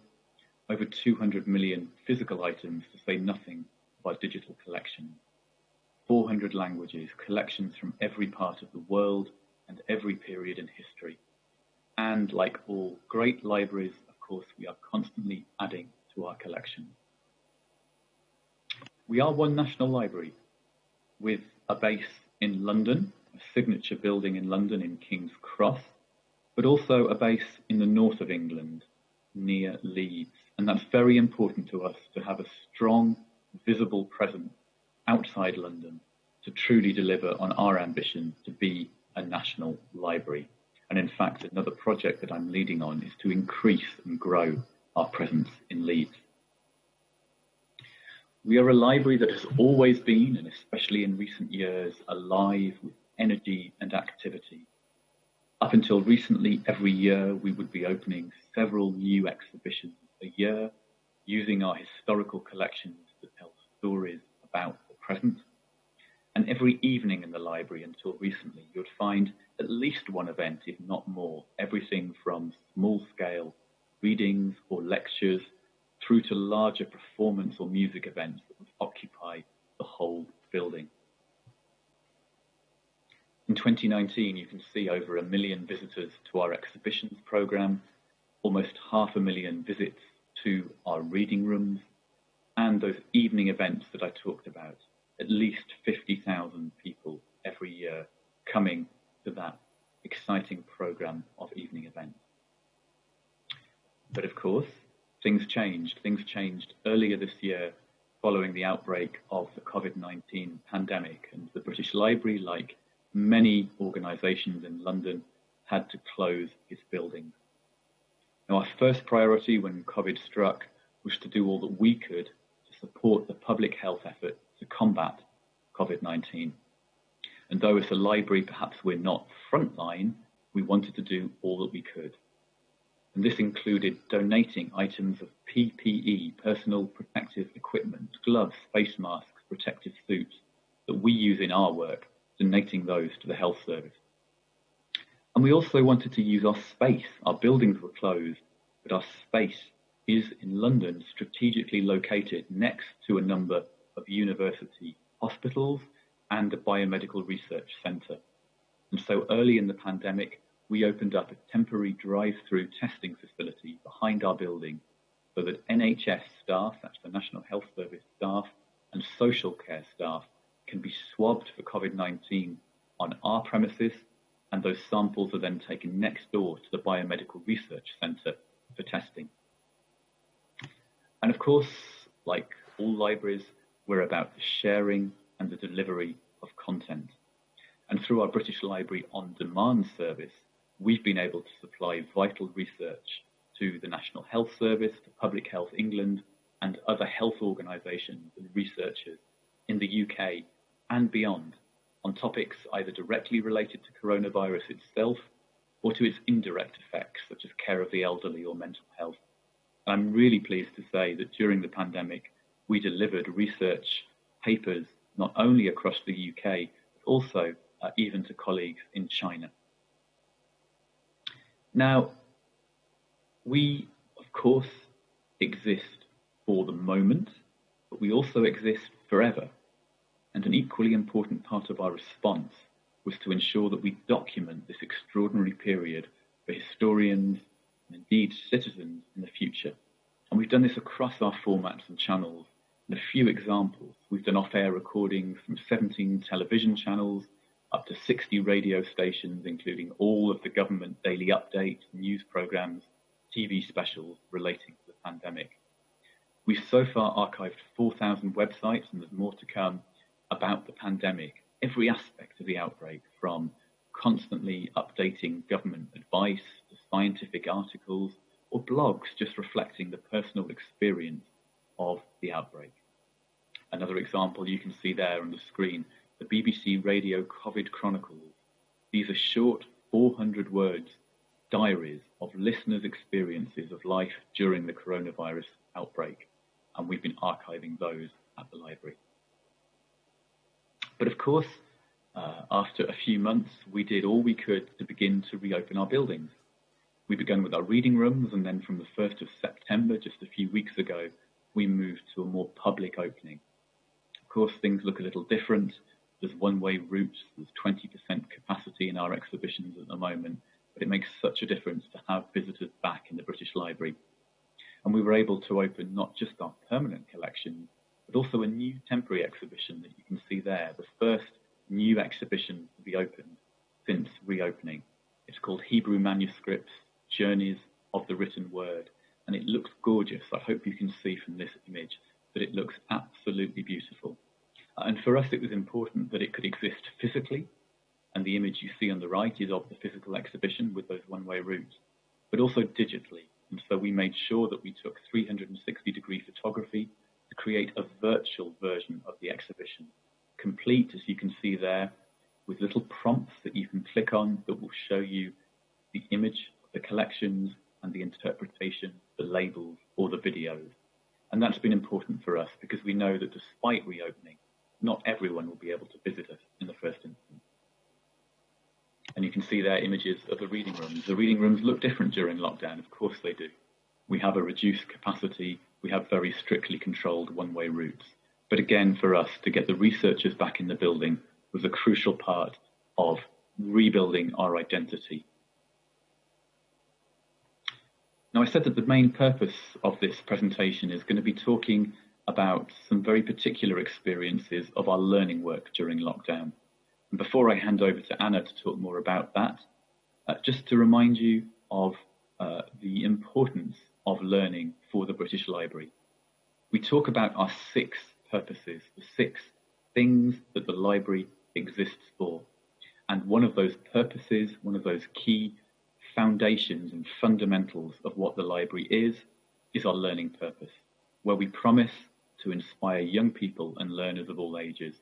And that's important to us during normal times, during lockdown, with schools closed, with children stuck at home with families. That was particularly important for us to respond to. And I'm going to hand over to Anna now, Anna Lobenberg, who's our lead for digital learning in our learning team.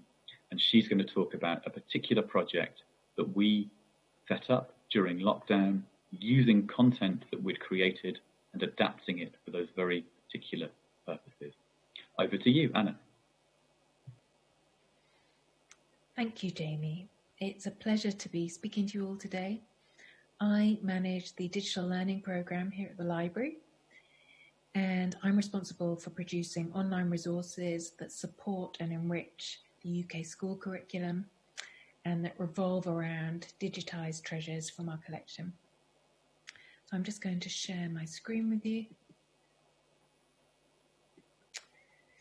So in the digital learning department, our remit is to help foster in children and young people a lifelong passion for learning and research.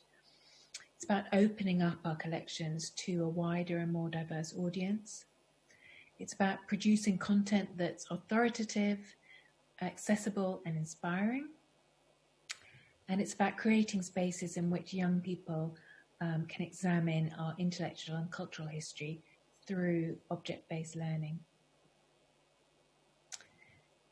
And by putting digitized treasures online, augmented by rich interpretation, we're enabling anyone in the world with an internet connection to access and make use of a unique repository of primary sources. And while most of our resources are aimed at high school students, it was only in February of this year that we launched our first ever resource aimed specifically at primary schools. And this site is called Discovering Children's Books, and it explores the history and diversity of children's literature from a medieval book of fables through to contemporary picture books.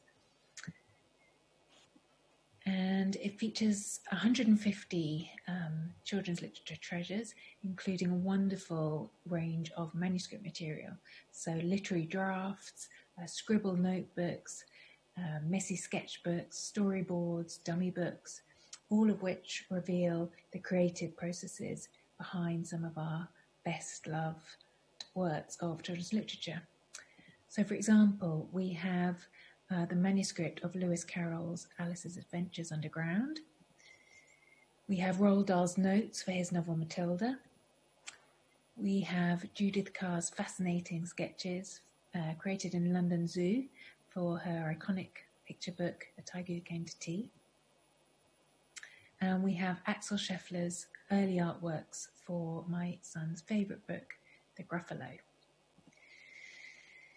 And in addition to this handmade material, we have a wide range of printed sources. So some of the early printed works aimed at a young readership, and an array of movable and miniature books, and noisy books and toy books. We have spooky stories, comics, poems and fairy tales. And the website also offers a bank of creative activities which are designed to encourage children to work on their own stories and poems and illustrations and handmade books using the primary source material as stimulus. So they might create their own anthropomorphized animals, their own graphic novels, they might write gothic fairy tales, their own stories of migration or identity, or their own recipe books or city guides. And we wanted the site to inspire creativity and to enhance literacy programs. Little did we know that just a few weeks after we launched the site, the UK would be in lockdown. And as the British Library pivoted to a digital-first approach to public engagement, my team was tasked with finding innovative ways to support our audiences during this extraordinary crisis. For several months, children were being homeschooled, and many children of key workers were being educated in reduced class sizes in schools. So this is children of National Health Service workers, social workers, teachers, those working in food production, delivery drivers, etc. And we wanted to find uplifting and stimulating and thought-provoking activities for all these children and for their parents and carers and teachers. In April, we consulted teachers and community leaders and literacy experts to ask them what they felt families and schools needed most during this period. And they told us they wanted creative projects to encourage children to read and to write and to make. They wanted to find alternatives to screen time as well as online resources. And they wanted tasks that would be accessible to children at home and at school and that wouldn't necessarily require adult supervision. Many highlighted the fact that some children have limited or no access to computers or art materials, and that's something I'll come back to later in this talk. So we made a decision to create a miniature book activity for our audience. And we asked children across the country to contribute tiny volumes to a national library of miniature books. And this would enable children nationwide to work on a project collaboratively, even though they were living in isolation from their peers. Using tiny items from our collection as material to inspire participants, we devised a social media and press campaign, both which would help spread the message to schools and families. And the activity used 3 collection areas from the website as a springboard.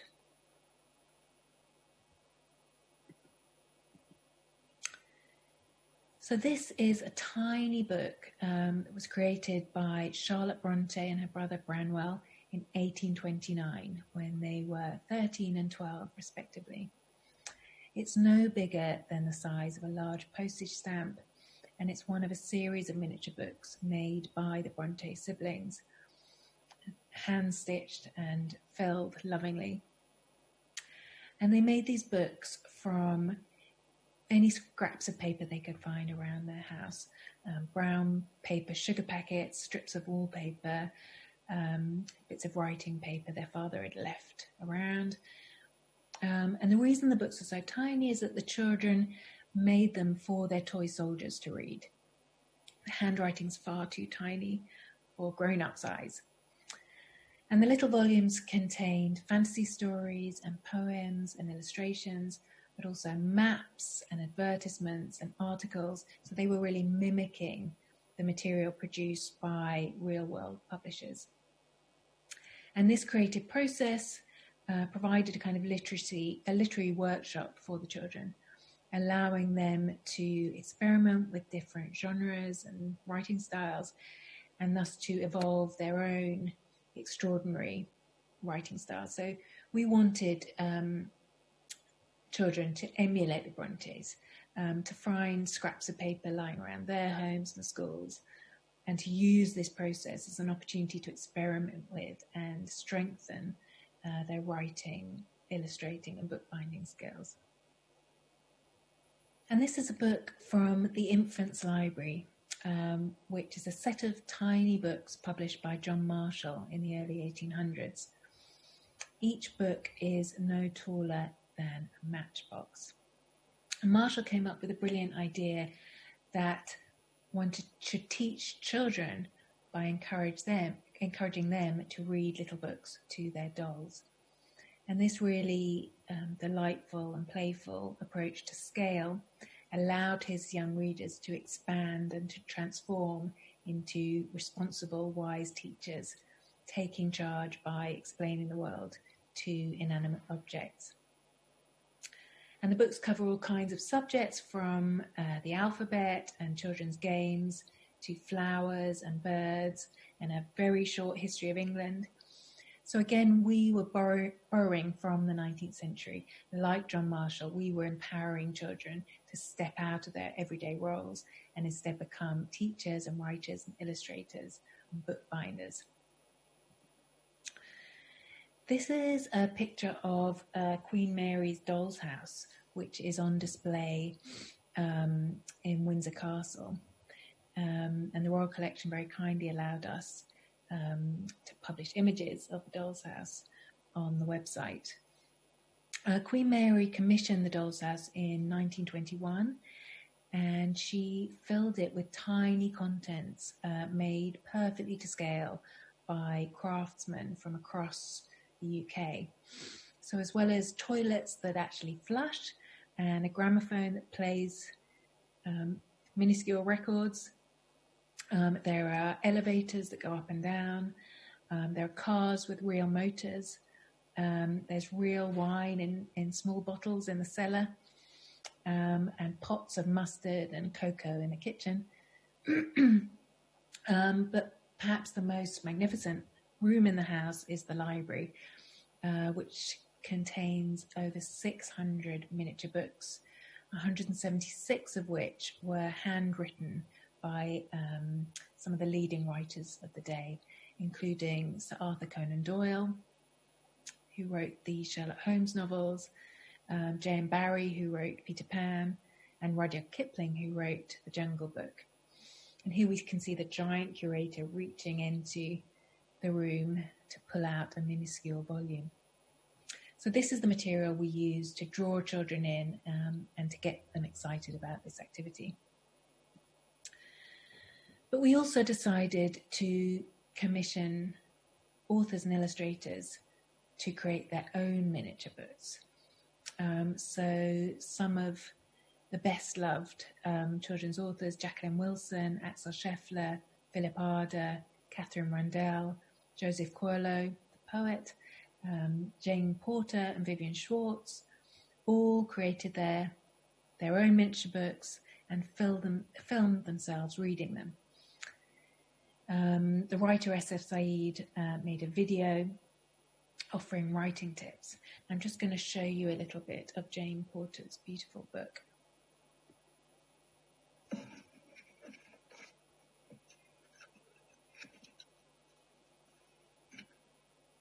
Sunshine Cupboard by Jane Porter.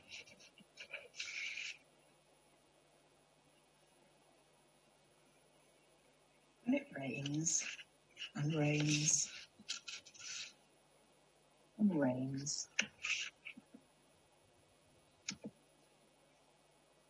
we know what to do.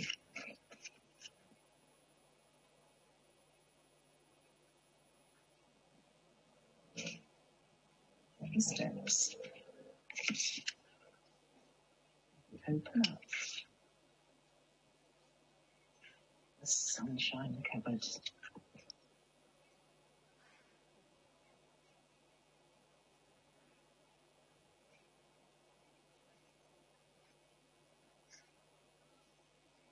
And when we do,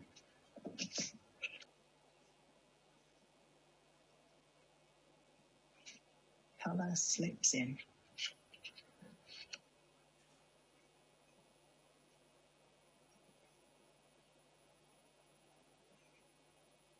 Maybe you've got a sunshine cupboard too, or a box.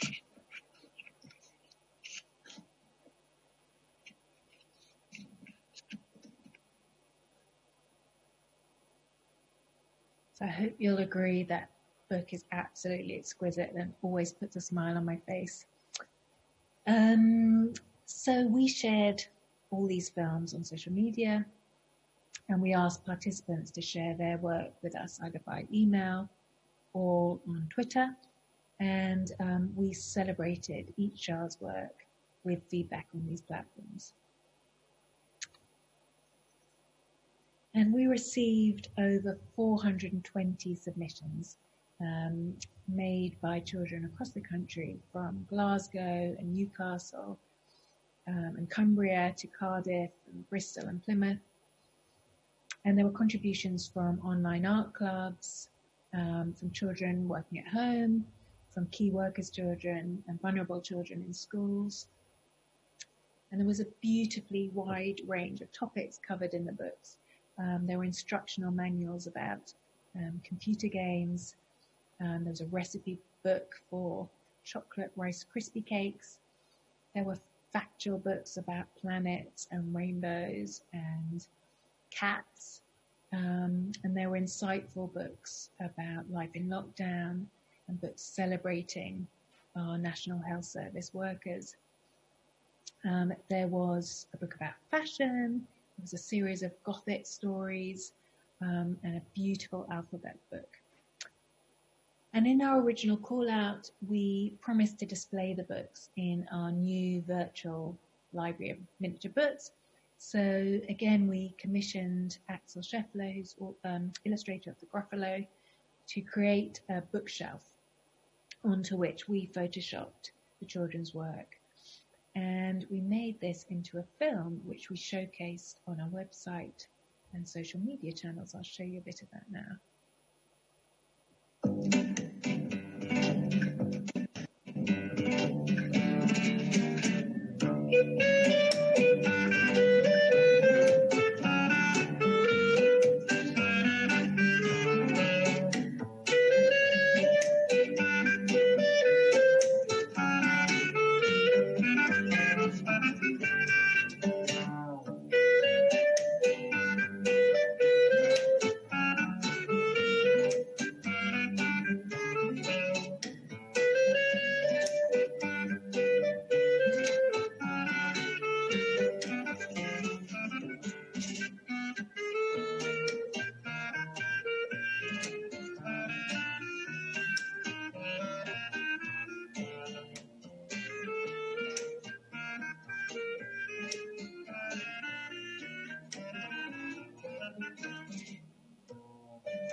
So those are just a few of the books that children submitted to us. I hope you'll agree they're wonderfully inspiring.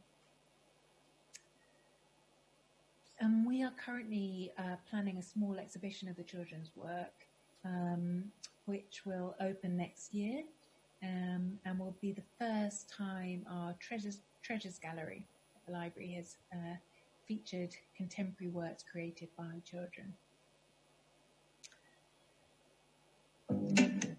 We were inundated with positive feedback, including just showing you some of the comments we received in emails and on social media. A teacher said, "This just melts my heart. We just can't get enough of miniature books." Another teacher in Coventry says, "Our key worker children have loved drafting, writing, illustrating and publishing their own mini books." Another says, "The children have loved finding out about and making miniature books. Half the children have started making another miniature book for no other reason than they enjoyed the experience so much." And a teacher in Hull said, "We've absolutely loved creating these tiny wonders."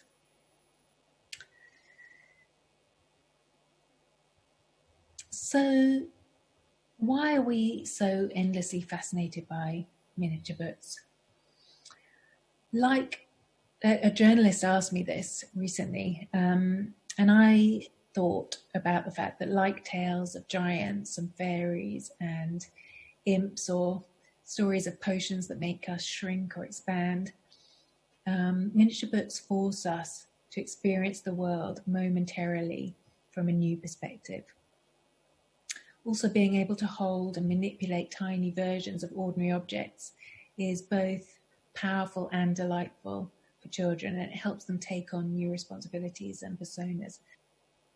So I promised earlier to come back to the issue of children living in areas of high deprivation in the UK, those who don't have access to digital devices and who therefore are not able to engage with our web resources. So to support these children, we created an activity pack working with illustrator Vivian Schwartz. And as you can see, the pack is full of book-inspired activities. So children can cut out or tear out fairy tale masks. They can make paper boats, again, using scraps of paper. They can take their boats on a journey and then map out their voyages.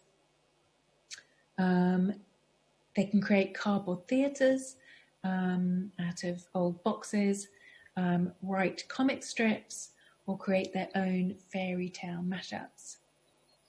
And as part of our remit to support disadvantaged children, the pack was distributed to over 50,000 children via food banks and community development organisations, charities, schools and libraries across the UK.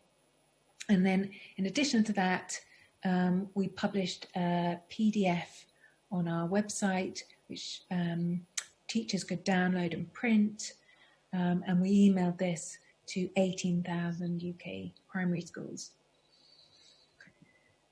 So thank you so much for listening to our Tales of Lockdown. Please feel free to get in touch if you have any questions. My email address is on the screen now. We look forward to coming to Shanghai Library again in future. 好，谢谢两位的精彩演讲。我们大家都知道 ，British Library 在两个方面全球知名度很高，一个是文献提供服务，还有一个是企业创新服务。今天看了数字学习这一块，真的让我非常的感动。通过制作迷你书，让千千万万的小朋友从小就养成爱书、爱学习的习惯，我觉得这个非常好。澳门大学图书馆有一个制作图书的团队，回去我要告诉他们，因为在这个制作图书的背后有这么多生动的、精彩的这个内容，确实值得我们学习。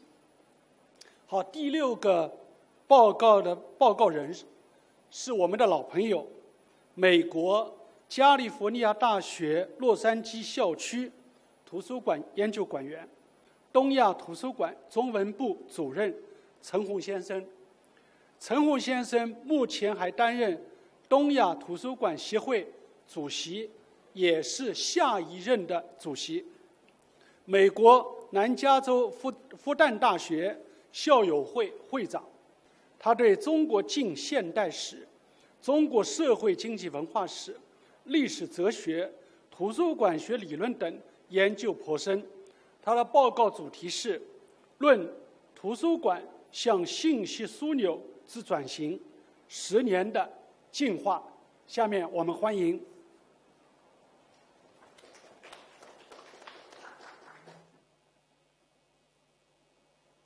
Comrades and friends, good morning, good afternoon, and good evening, depending on where you are.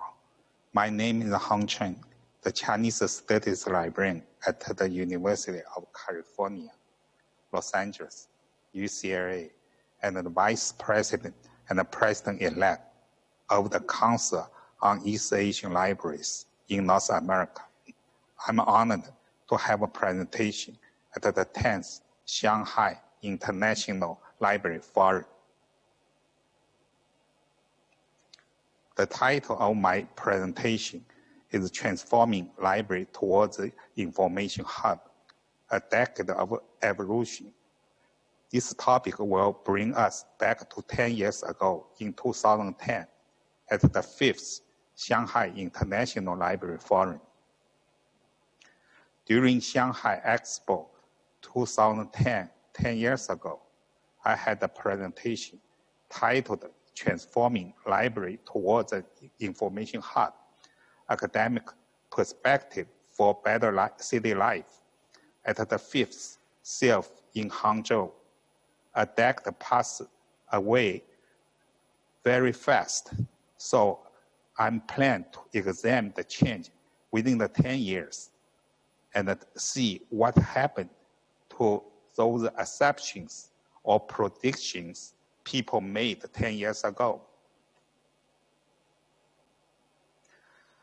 My presentation at the time mainly focused on 3 assumptions that predict the future of library 10 years later. These assumptions were very common at that time. The first assumption 10 years ago was the last library is closing in 2019. At the annual conference of the Council on East Asian Libraries in March 2010, a UC Berkeley professor alerted in the keynote speech that the last library is closing in 2019. In other words, library, especially academic or research library, might be physically dismembered by the second decade of the 21st century. In my presentation in 2010, I examined 3 major functions of the traditional library: the resource collection, the technical services, and the public services. What happened to these key functions after 10 years on today? After 10 years, we do see many changes in the resource collection. We see electronic resource remain to grow and reached an almost highest limit. Special collection developed significantly, and the library paid more focus on the resource in all kinds of media and formats. Scholarly depository make notable progress, while open access gained some ground. However, demanding driving acquisition seems lost the power for expansion. In the technical services, networked processing reached a high level, and we see more domestic and international cooperation. Meanwhile, fashionable shelf-ready outsourcing is declining. In contrast, more libraries tend to have own online metadata service. On the perspective of the public services, information network gets more variety after 10 years. Thanks to the development of social media, interlibrary loan expand with the increased need, and the reference service pays more attention on interpersonal relations. On the other hand, the stylish 24/7 digital reference became standstill, almost vanished.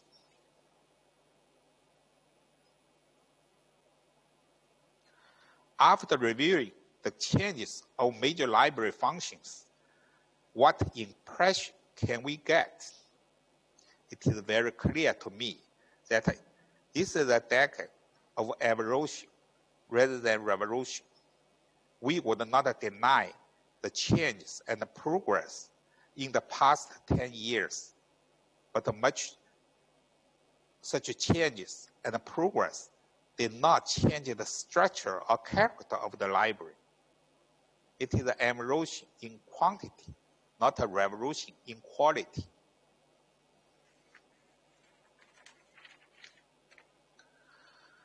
In my presentation in 2010, I expect the library 10 years later in 2020 would be focused more on camera, which are the initials of collection, access, management, electronic, repository, and attraction. Now we can say that the library looks just like what we expected. The exception of the last library is closing in 2019 was just unreal. The second exception mentioned in my presentation 10 years ago was technology will eventually replace library. The big word at the time was Googleization. People, especially the NetGen students, assumed that eventually one day, the monster-like Google Global Knowledge Base, which includes all the human knowledge, would replace the libraries in the world and would be the only information source people ever need to access. 10 years later, Google is still there, and so is the library. Then the world even bigger than Googleization comes out.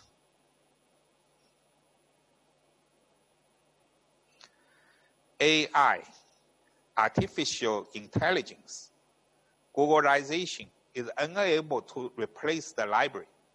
Now we are asking, how about artificial intelligence?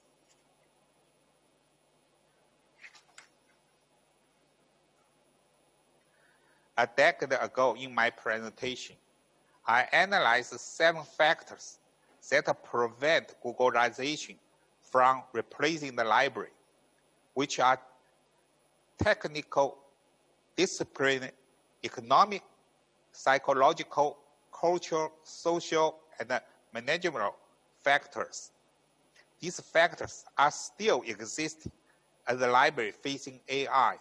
However, I want to just emphasize only one key point. The key point is standardization. The standardization is to bring into conformity with the standard, especially in order to assure consistency and regularity.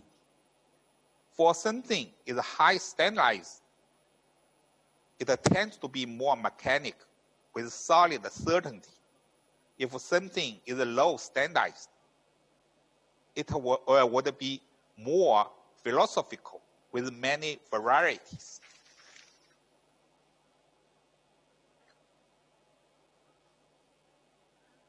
In our daily life, we know chess games are highly standardized.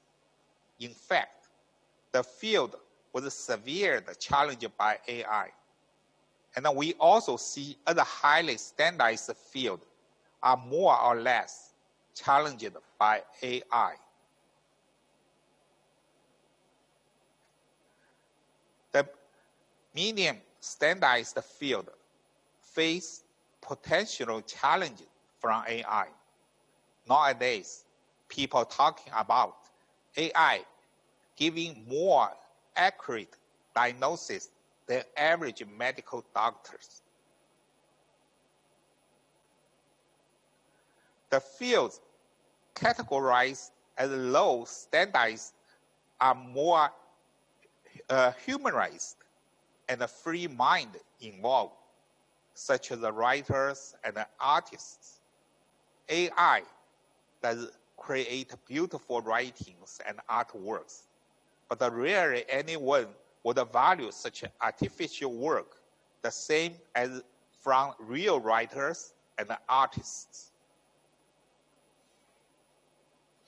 Now, we look into the library and the information service field.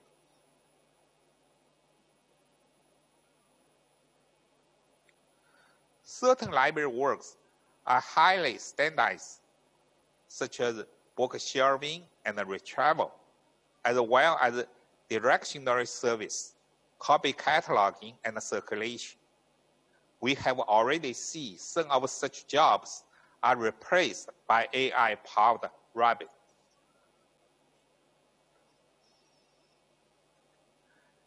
The median standardized library jobs include interlibrary loan and document delivery, and possibly also library instruction, original cataloging, and IT technical service. We will use more AI technology to enhance this field, and will eventually face the replacement challenge from AI.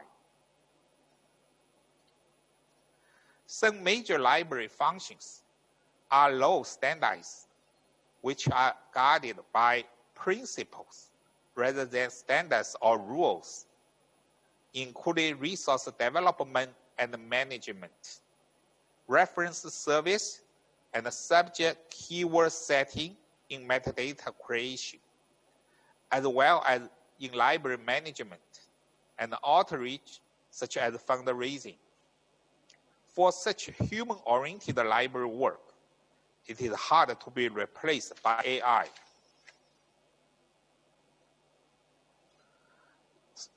Thus, in the foreseeable future, AI, just like Googleization, is unlikely able to replace the core functions of the library.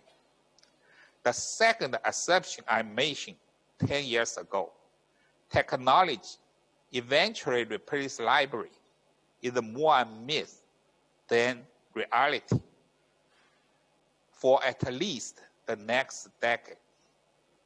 And we see in the process, the library is more in the process of evolution rather than revolution.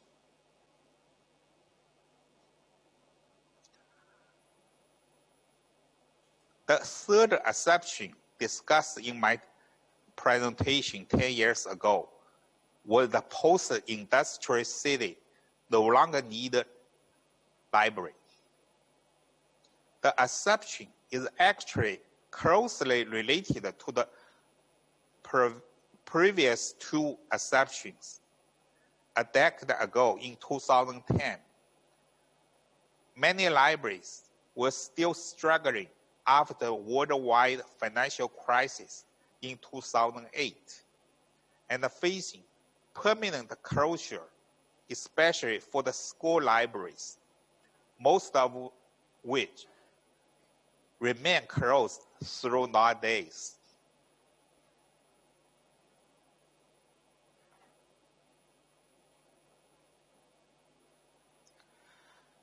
In my presentation at that time, I discussed the role of library would play in future city life, including open access and a repository, special and specialized collections, digitization and archiving.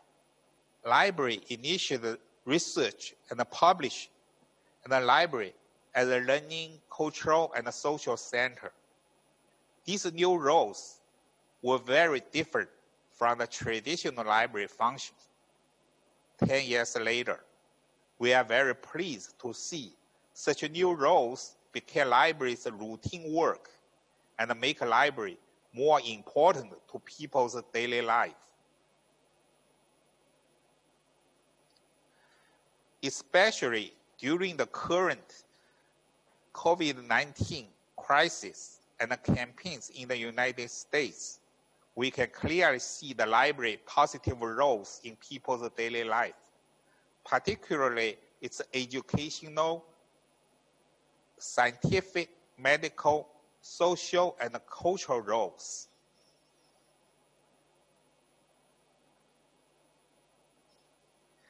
As many schools and institutions closed due to the spread of coronavirus, the library played essential roles in supporting education and learning. When teaching was mostly switched to online, the library provided necessary learning resources in electronic format.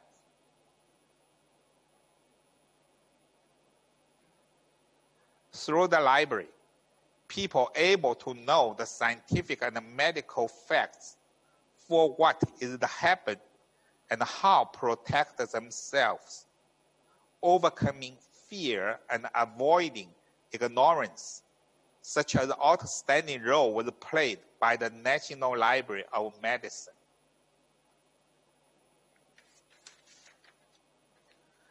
Many cities in the United States experienced major protests against racism and discrimination, as well as social unrest during the COVID-19 period. At the library response, some provided links, phone numbers, and a website people can reach out to, as well as provided fact-checking websites, especially for younger generation, to know the nation's past, to learn the value of human life, and to get just a view on the social movement.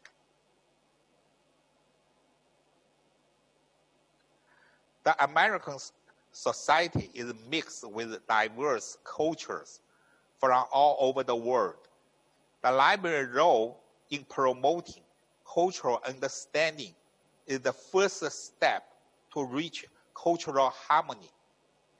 The educational, scientific, medical, and social roles can help solve the urgent crisis we are facing, but the cultural understanding is the base for rebuild a society after pandemic and social movement. As we review the last acception 10 years ago, we are quite sure that post-industrial city no longer needs a library is really questionable, especially through the COVID-19 crisis. We can clearly say that our post-industrial society needs a library then and now and in future. In conclusion, the change of the library was an evolutionary rather than revolutionary process in the last decade, in which the library was not closed, nor replaced, nor no longer needed. As assumed, we are looking forward to a new decade, accompanied with AI and 5G, 6G communication. The real question is, What will the library be in the coming decade? The outcome is not solely depend on the library. Let's review again in 10 years. That's my presentation today. Thank you all for listening. 好，谢谢陈红先生。3个假设很有意思，值得回味。好，下面第7个报告人是瑞典查尔姆斯理工大学图书馆的馆员 Lisa Sjögren 女士。Sjögren 女士主要负责查尔姆斯图书馆 Folio 平台的部署和迁移工作。她报告的主题是通过 Folio 塑造图书馆未来。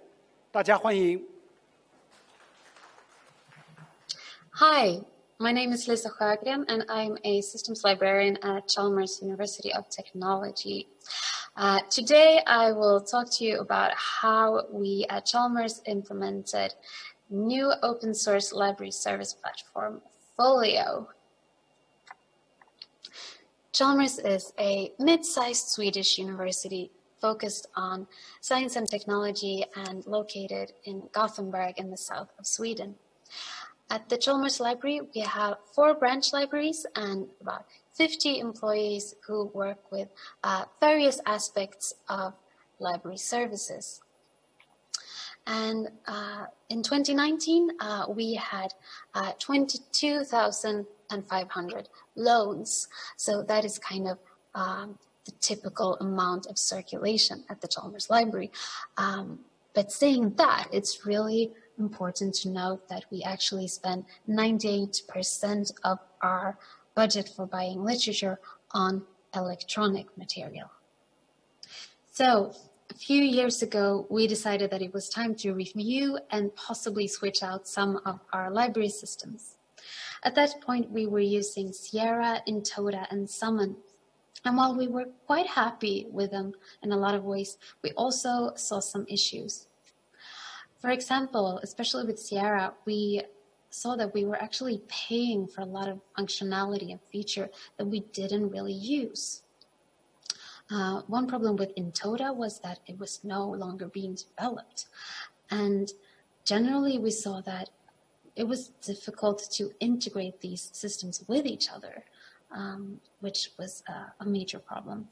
And our staff also felt that the staff interfaces of the systems were quite outdated.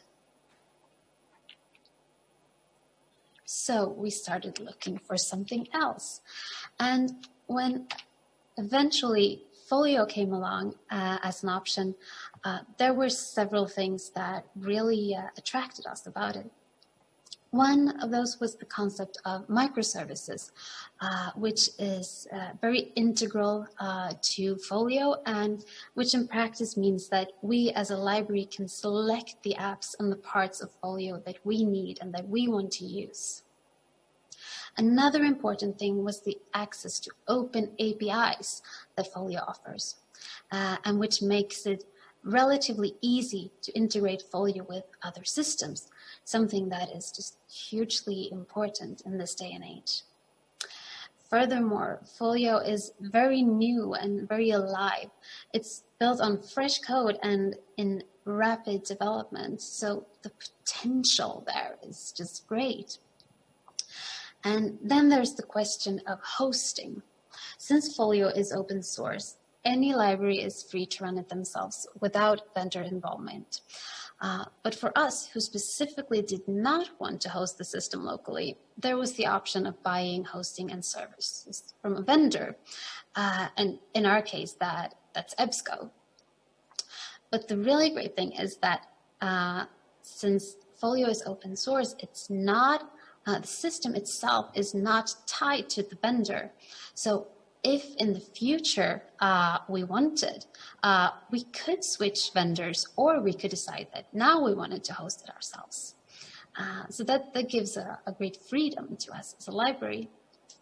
And finally, we feel really good about having chosen a system that is open source and collaborative, and owned and shared by a community of libraries. So almost exactly a year ago, on September 30th, 2019, we finally went into production after a very exciting implementation process. And since then, we have been using Folio to manage print resources, users, circulation, and electronic resources. And for this, we are using a set of apps that you can see here in this slide. And we also have working integrations with various other systems like the Swedish Union Catalog, EBSCO's Knowledge Base, and EDS, EBSCO's Discovery Service, with Open Athens, single sign-on services, and Biblioteca's self-service checkout kiosks, and with NetLoan. So now I want to look at some of these areas in a bit more detail, starting with print resources. So migrating and reimagining our workflows for managing print resources in Folio was a big part of the implementation process, and something that I worked a lot with personally, since I also have a background as a cataloger. And I want to give you some background on how we generally do cataloging at academic libraries in Sweden. So what we do is that we first catalog the resource in the Collaborative National Union Catalog, LIBRIS. And now LIBRIS is a linked database, and it has its own cataloging interface. So that's where we start working. Then we import the instance to our local system, where we might perform some local changes to the record, and then we add our items. And this is how Chalmers did it. And we actually had a rather cumbersome process with a lot of manual steps for importing records, for modifying them locally, and then trying to keep them up to date in spite of those local modifications. And what had happened was that our local catalog had actually fallen quite a bit behind what was happening in Libris, and we were not really profiting from the advantages of having a collaborative catalog, which is maintained by catalogers from all around Sweden.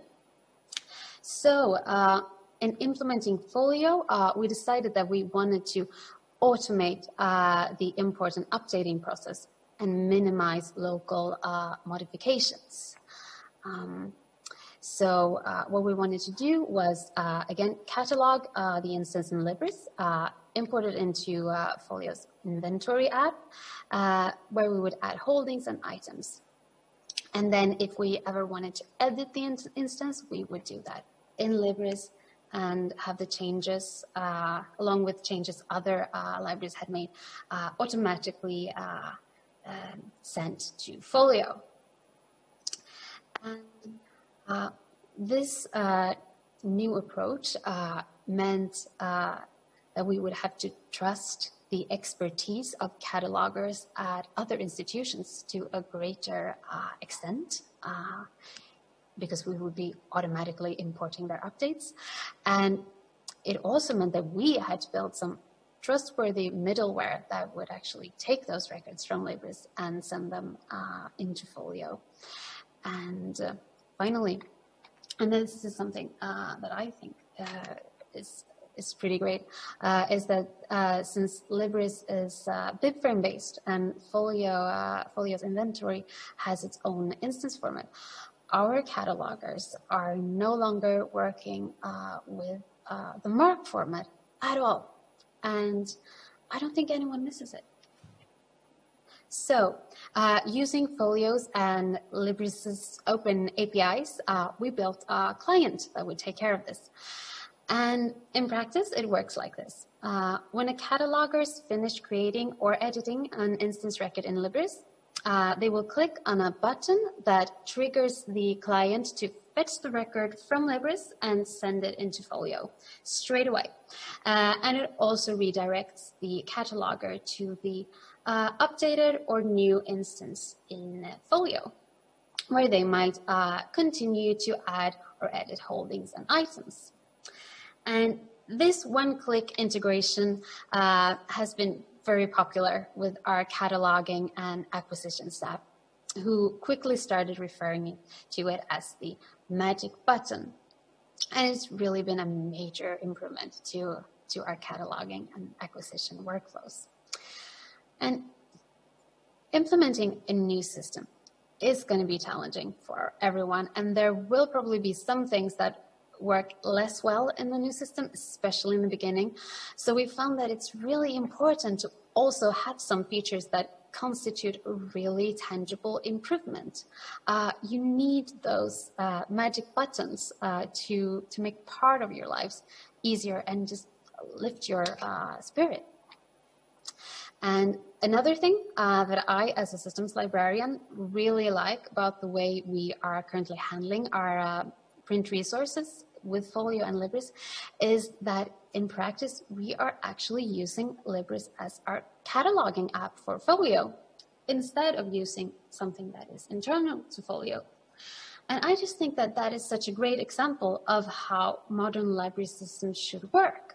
They should work together with other systems and be easy to integrate. So when it comes to the experience of our end users, our library patrons, our guiding principles were seamlessness and simplicity. One important aspect of this was to have one single interface where users can search for print and electronic resources, request print books, and manage their existing loans and requests. And in our case, that interface is EDS, EBSCO Discovery Service, which fetches information about item availability from Folio and also communicates with Folio to create and manage requests.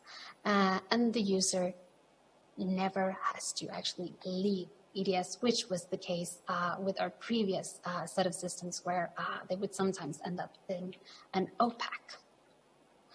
For users to be able to see and manage loans and requests in EDS, they of course need to be able to log in to EDS. And this is true for both our primary group of users, Chalmers students and employees, and for members of the public who are also served by the library. Now, all of those users are represented by user records in Folio's Users app. But to make our Chalmers affiliate users' lives a bit easier, we really wanted them to be able to log into EDS using single sign-on and their institutional login. But of course, members of the public don't have an institutional login, so we needed to be able to authenticate them using their Folio user data. So we looked at a few different ways of solving this. And since we had already been considering using OpenAthens for e-resource authentication, that's what we ended up using as a middle layer that lets EDS authenticate users against two separate databases, where one is the Chalmers person database and the other is Folio's Users app. So now Chalmers affiliate users can log into EDS with their Chalmers ID, which makes their lives quite a bit easier.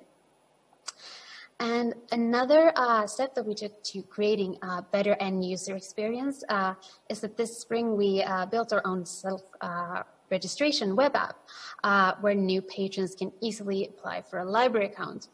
And this app is able to fetch data from the Chalmers person database when applicable, and then creates new user records in Folio using Folio's open APIs again.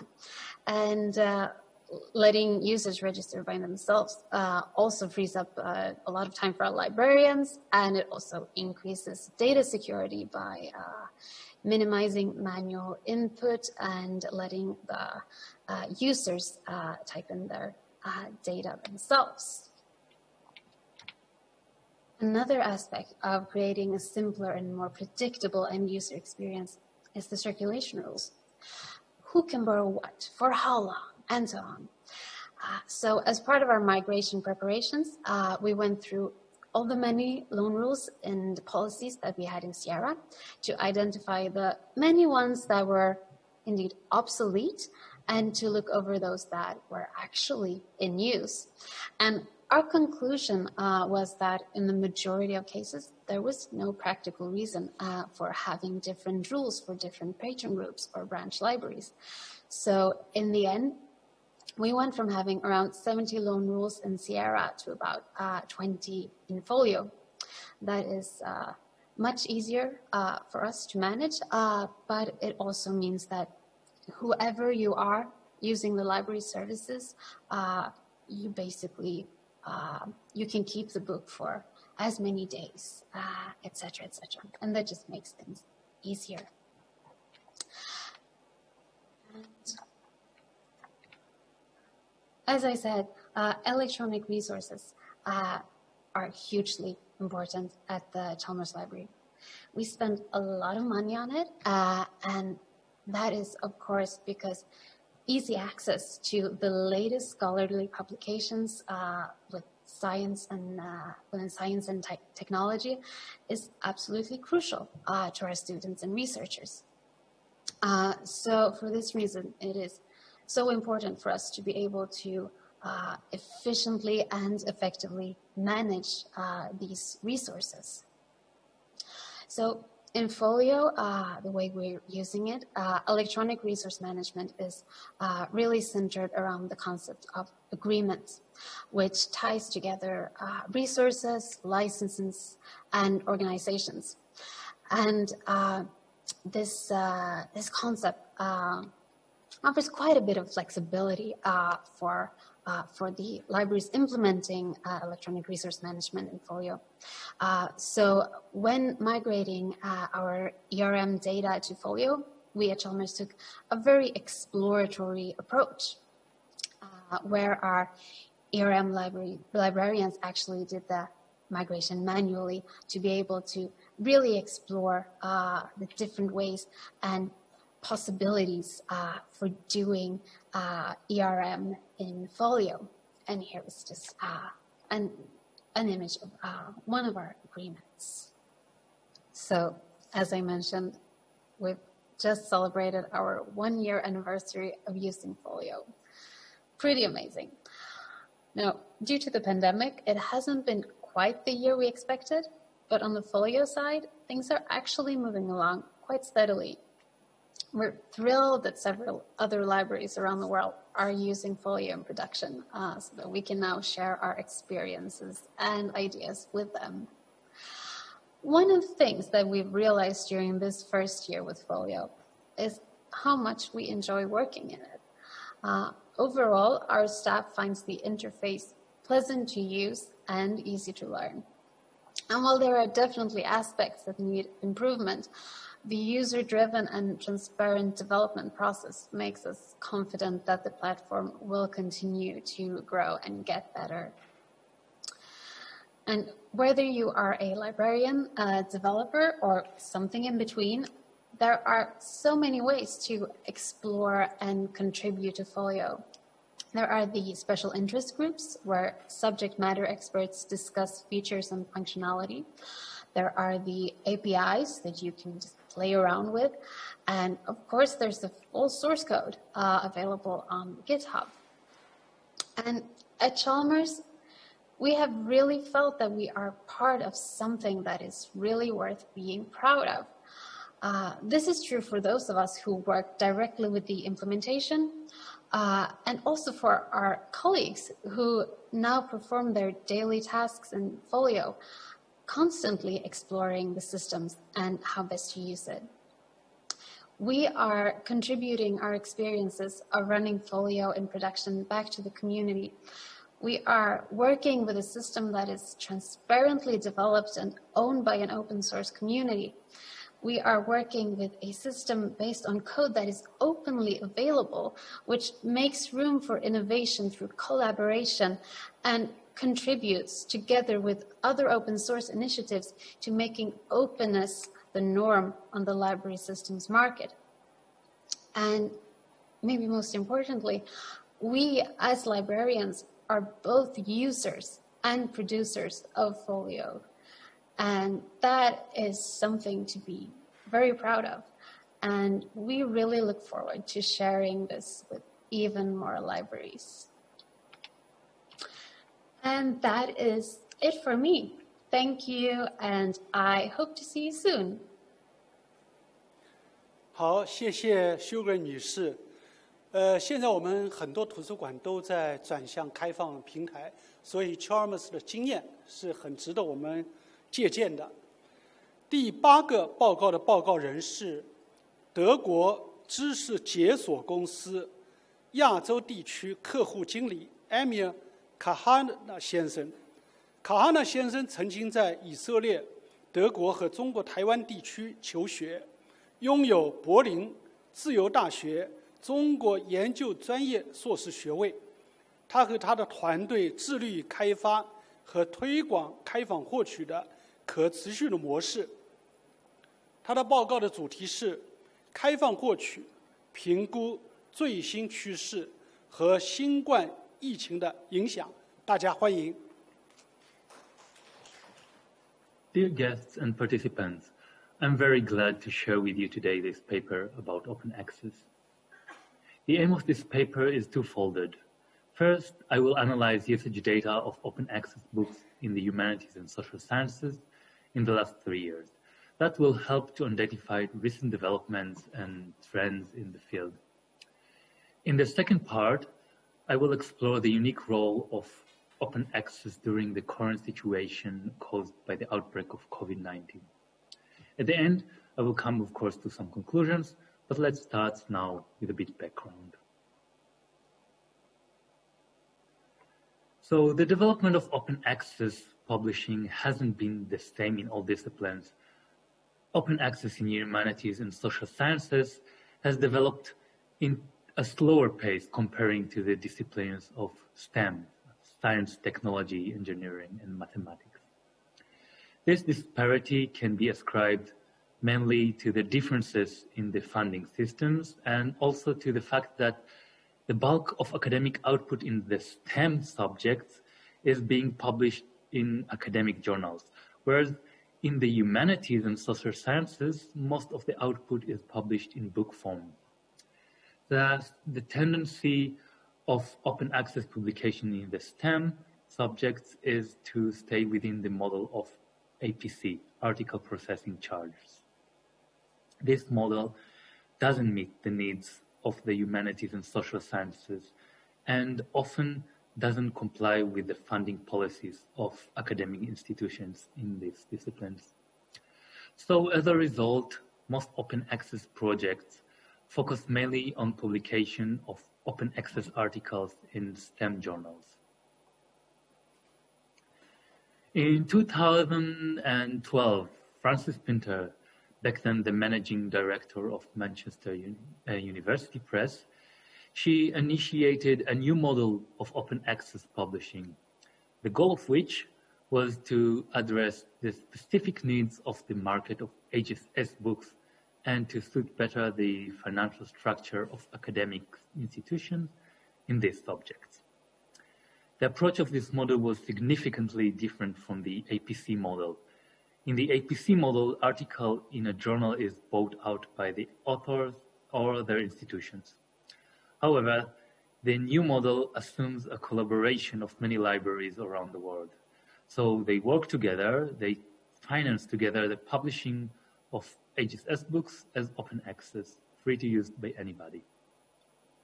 The initiative received the name Knowledge Unlatched, or KU, and it had a successful pilot project in 2013.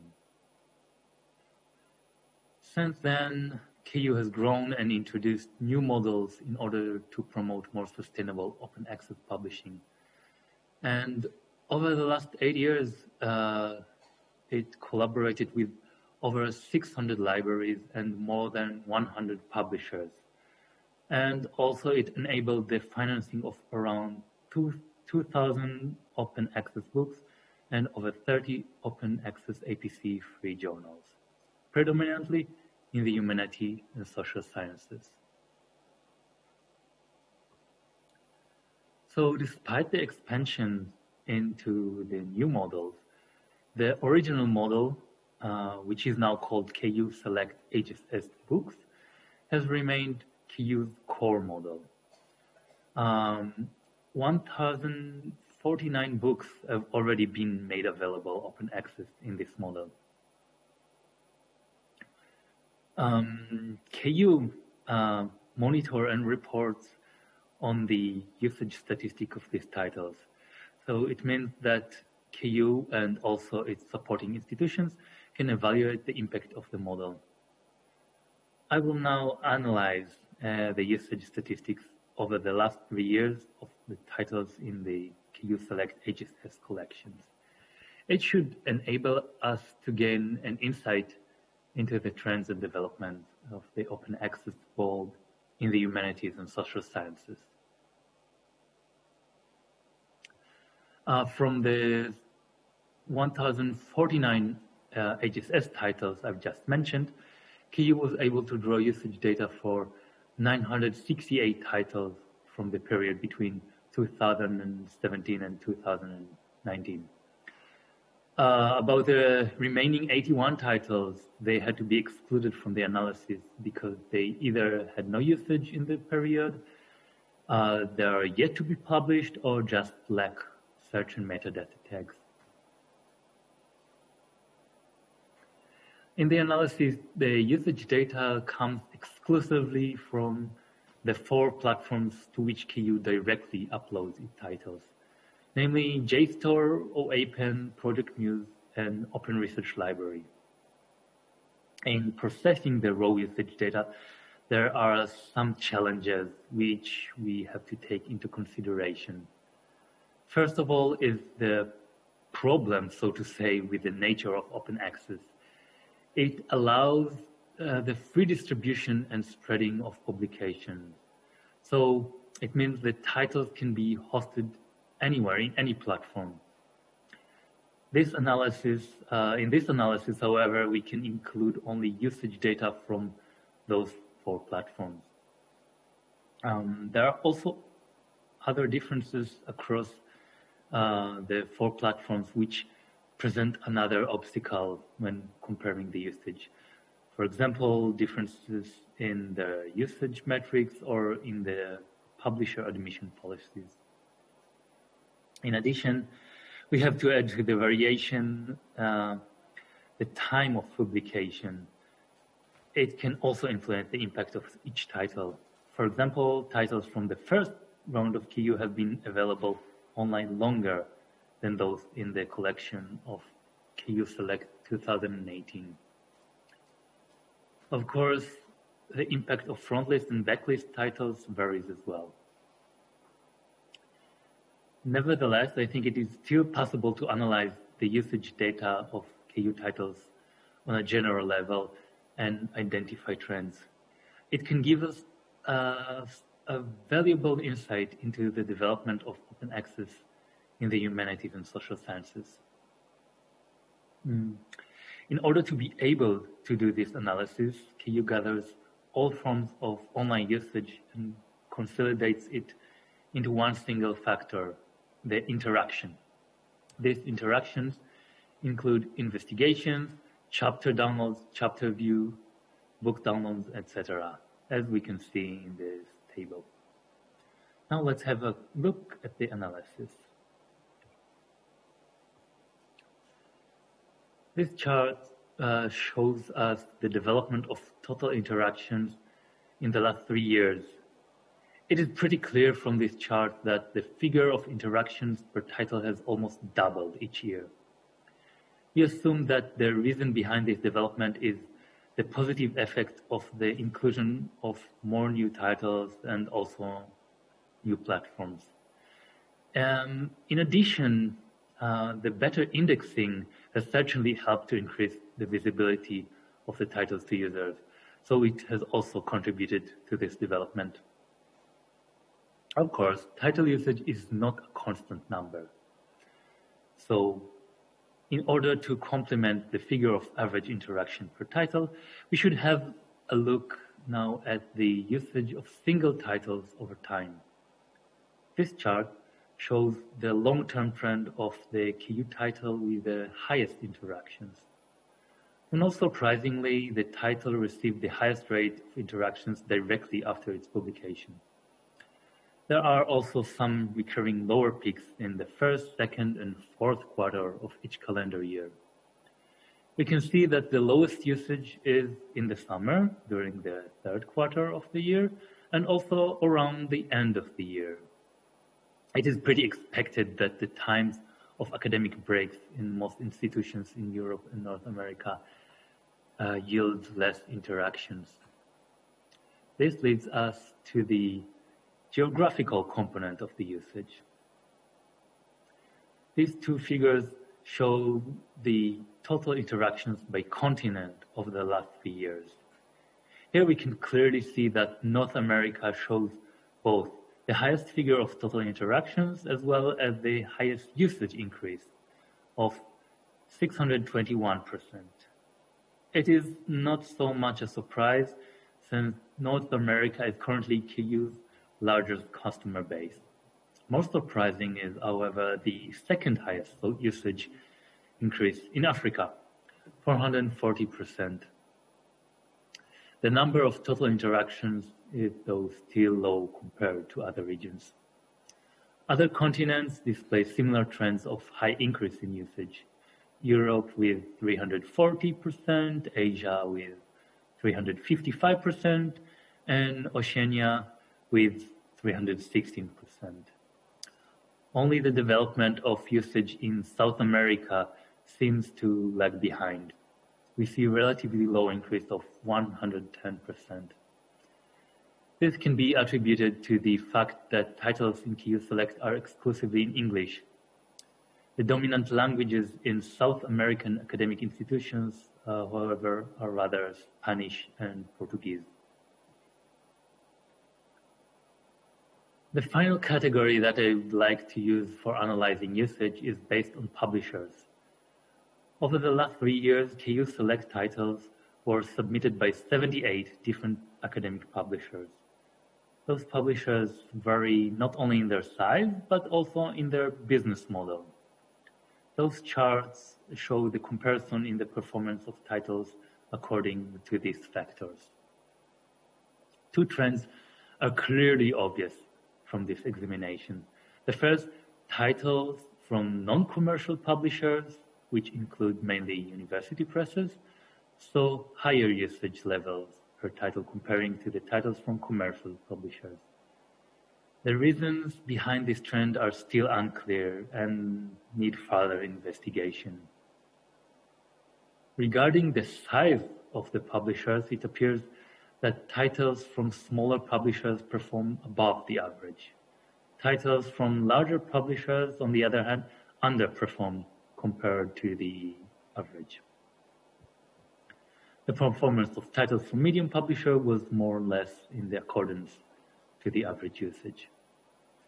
As in the case with the business model, we still need further investigation here. Nevertheless, we can assume that the differences are mainly due to technical issues, because all large publishers have well-established online platforms, and the usage of the titles in such platforms is not included in the statistics. However, these figures show us that this model has advantages to smaller publishers. When comparing with larger competitors, it can help them overcome their structural disadvantages, especially in the field of open access. I will continue now with the second part. In the last few months, we have experienced a new turn in the debate over open access. This is, of course, due to the outbreak of COVID-19 and also the containment measurements which followed it.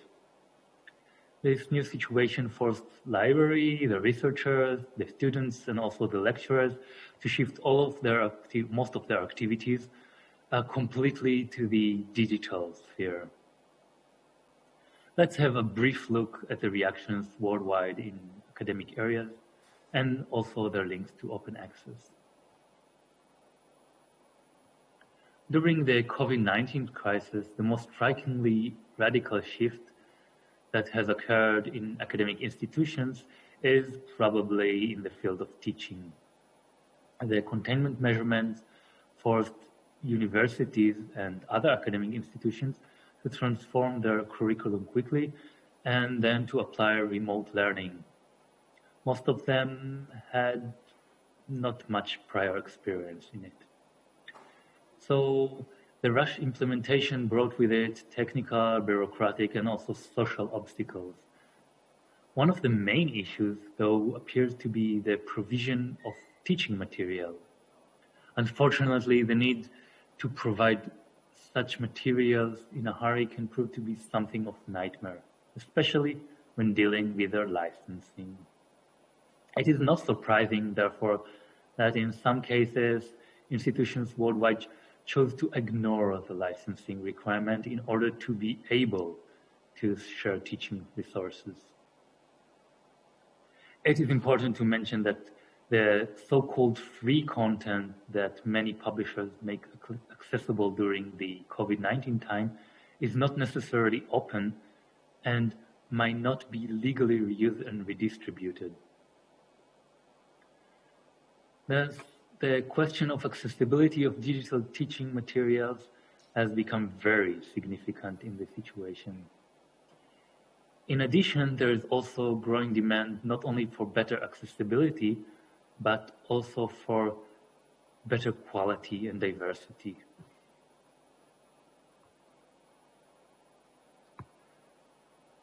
Recently, we hear calls for action from many important players in the field of academic knowledge.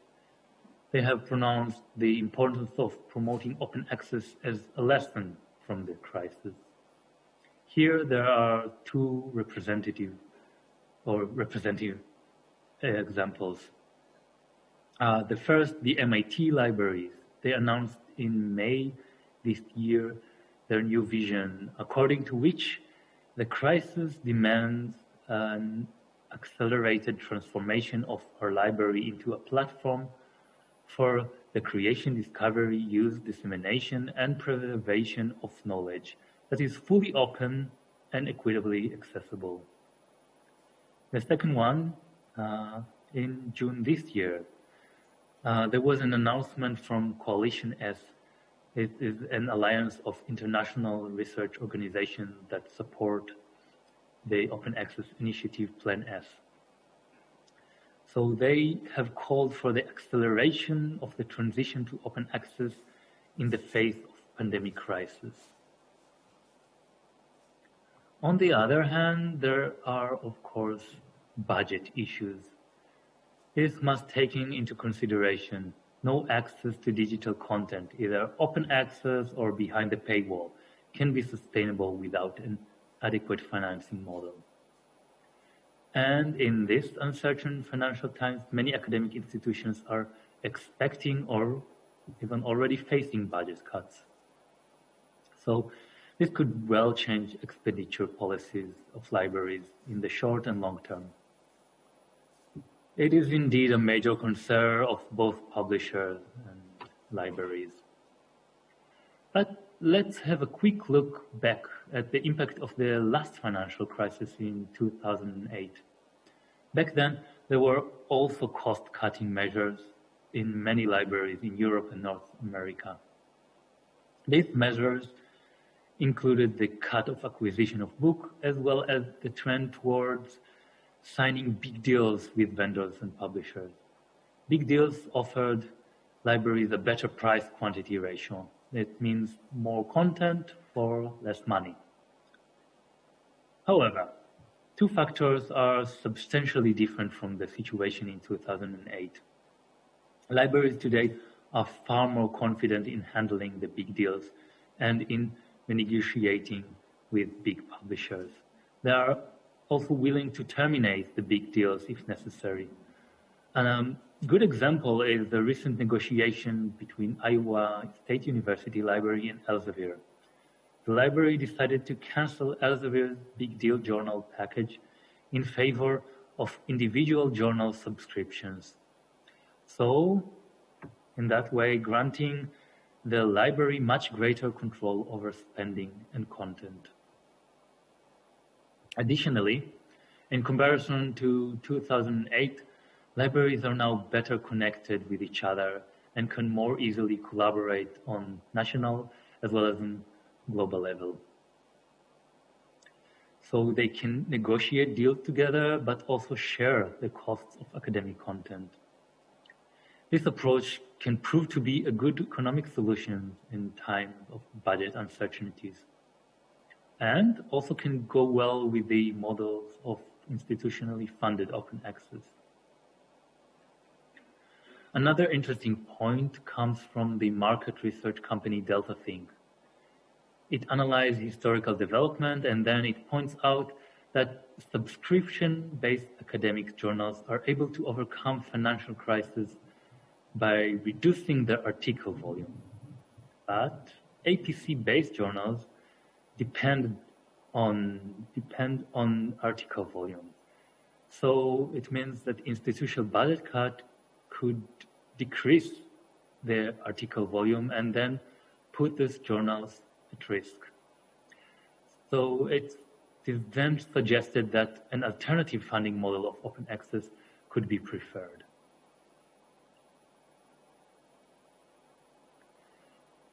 It is probably far too early to analyze statistics of the last month if we want to have a valid picture of the change in open access usage in these special times. However, it is nonetheless interesting to take a peek at the usage data. This can give us a rough impression of the early impact of the corona crisis on the usage of open access titles. The usage data for this analysis was taken from the 4 platforms that I've mentioned earlier in the period from January 2018 until the end of March 2020. Unlike the analysis in the first part, which focused only on the KU Select HSS books, this one includes all of the KU titles. So looking at this chart, we can identify a year-on-year increase of the overall usage of KU titles for the first 3 months of 2020.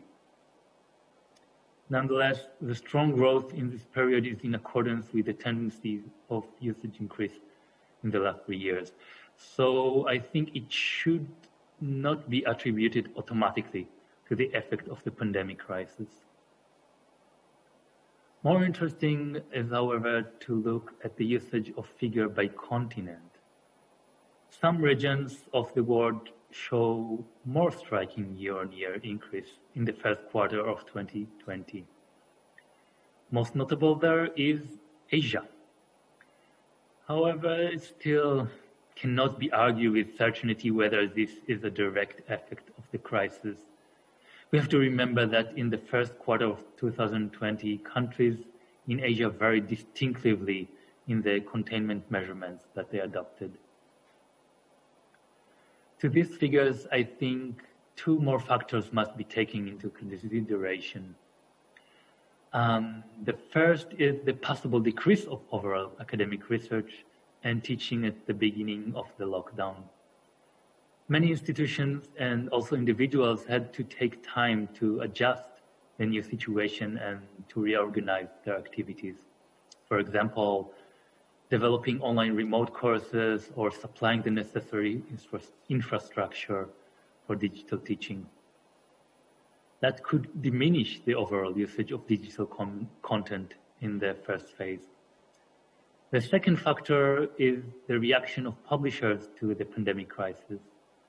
Many of them opened parts of their content on a temporary basis. That could well cause a reduction of the share of the real open access in the overall usage of digital content. I would like now to finish with my conclusions. We saw that the field of open access books is rapidly expanding in the number of titles, but also in the increase of usage. Usage increase is a global trend, but not at an equal rate on every continent. Although in the last few months, usage in Asia has started to rise significantly, The lion's share still comes from North America and Europe. Regarding the crisis, it is too early to evaluate the full effect of the crisis on the usage, but it doesn't seem to affect this trend. At the same time, with the usage increase of open access titles, we can see growing pressure from different stakeholders. They call to draw a lesson from the crisis and to shift up a gear in the promotion of open access. There is, however, doubt whether APC models could prove to be sustainable in the face of budget cuts. Collaborative open access funding models, however, such as KU Select model or the Subscribe to Open model, can emerge as a more sustainable solution. They comply both with the demands for more open access and with the restraints of possible budget problems. Additionally, collaborative funding models seem to be especially advantageous to smaller publishers and also to the humanities and social sciences. So they can help to promote the diversity of open access content. The main challenge is probably that those models are still very new. So here is the question. Now, when academic institutions worldwide face many uncertainties, will they stick to more conservative approaches in their policies, or will they be bolder and be willing to try a less established and more cooperative path? In my opinion, we learn from the current situation an important lesson in general.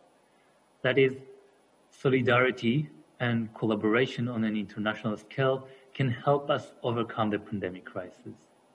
This lesson is also valid for academic publishing and for open access in particular.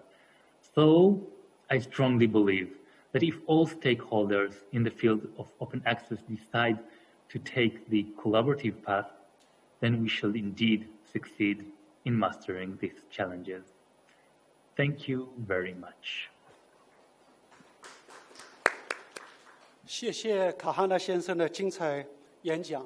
我刚才忘了提醒，在全球做开放获取的企业当中，知识解锁公司是少有的只做图书，尤其是社会科学人文图书的开放获取的这样一个公司。今天也让我们学到了很多知识，尤其是它的一些提示，值得我们思考。好，今天最后一位报告人是中国河北省图书馆副馆长丁若红女士。丁女士是河北省图书馆学会理事，出版有《河北省图书馆改扩建工程志》一部，论文20余篇。她的报告主题是图书馆管理与服务创新之低幼儿童阅读空间再造，以河北省图书馆为例。好，欢迎丁女士。尊敬的吴建中馆长，尊敬的各位领导、各位同仁，大家好。我来自河北省图书馆，是一名有着27年馆龄的老馆员，非常荣幸地收到第10届上海国际图书馆论坛组委会的邀请，有机会参加这样一个有着国际视角的专业学术交流会议。在此特别感谢上海图书馆为我们搭建起这样一个高规格的全方位展示各馆形象、多方交流的平台，也感谢陈谦主任会前沟通过程中给予我个人的悉心指导和无私的帮助。今天呢，我向各位汇报的题目是图书馆管理与服务创新之低幼儿童阅读空间再造，以河北省图书馆为例。下面呢，我就从4个方面和大家做分享交流。第一个大方面呢是河北省图书馆儿童阅读空间概述，这分2个部分。一是讲它的一些相关的背景和这个空间构成。第二个部分呢是要讲低幼儿童阅读空间改造和功能的再设计的一些实践。第三个部分是基于阅读空间改造带来的创新服务的一些形式。那么第四个部分呢是在总结经验的基础上呢梳理出不足并提出努力的方向。那首先我们讲第一个大部分儿童阅读空间的一个概述。它的背景呢是我梳理了一共有4个方面。第一个方面是理念，就是图书馆作为场所的价值已经成为我们图书馆界的共识。那么第二个方面呢是作为顶层的这个设计，包括我们国家的法律法规以及国际图联和我们国内的行规标准。那么还有一个部分呢就是社会教育机构、民办图书馆包括实体书店，向准妈妈、婴幼儿提供线上线下的早期阅读，那么他们的阅读环境呢通常更为舒适。那么行业的驱动和外在的动力呢就直接影响了公共图书馆的空间再造进程。那么作为这个少儿阅读服务的重要阵地的河北省图书馆，也和其他的省级公共图书馆一样，经历了从无到有、设施逐渐完善的一个过程。那么河北省图书馆的这个儿童服务呢，始于1990年，当时的那个服务空间呢，只有这个500平米的一个阅览室，那么呢还含着一个教室。那么服务对象呢是6到14岁的学龄儿童和青少年。那么书报刊的数量品种都比较少，服务内容呢也比较单一。然后开展呢书报刊的借阅、荐读、素质教育和节日表演等活动。那么我们也看到了他们的这个书架包括这个阅览桌椅和成人文艺。这是我们的一个鸟瞰图基本上少儿服务就在这一块。我们就在这个改扩建实施的过程当中呢，改造了一间这个成人阅览室，那么增加了少儿服务的面积和低幼服务区。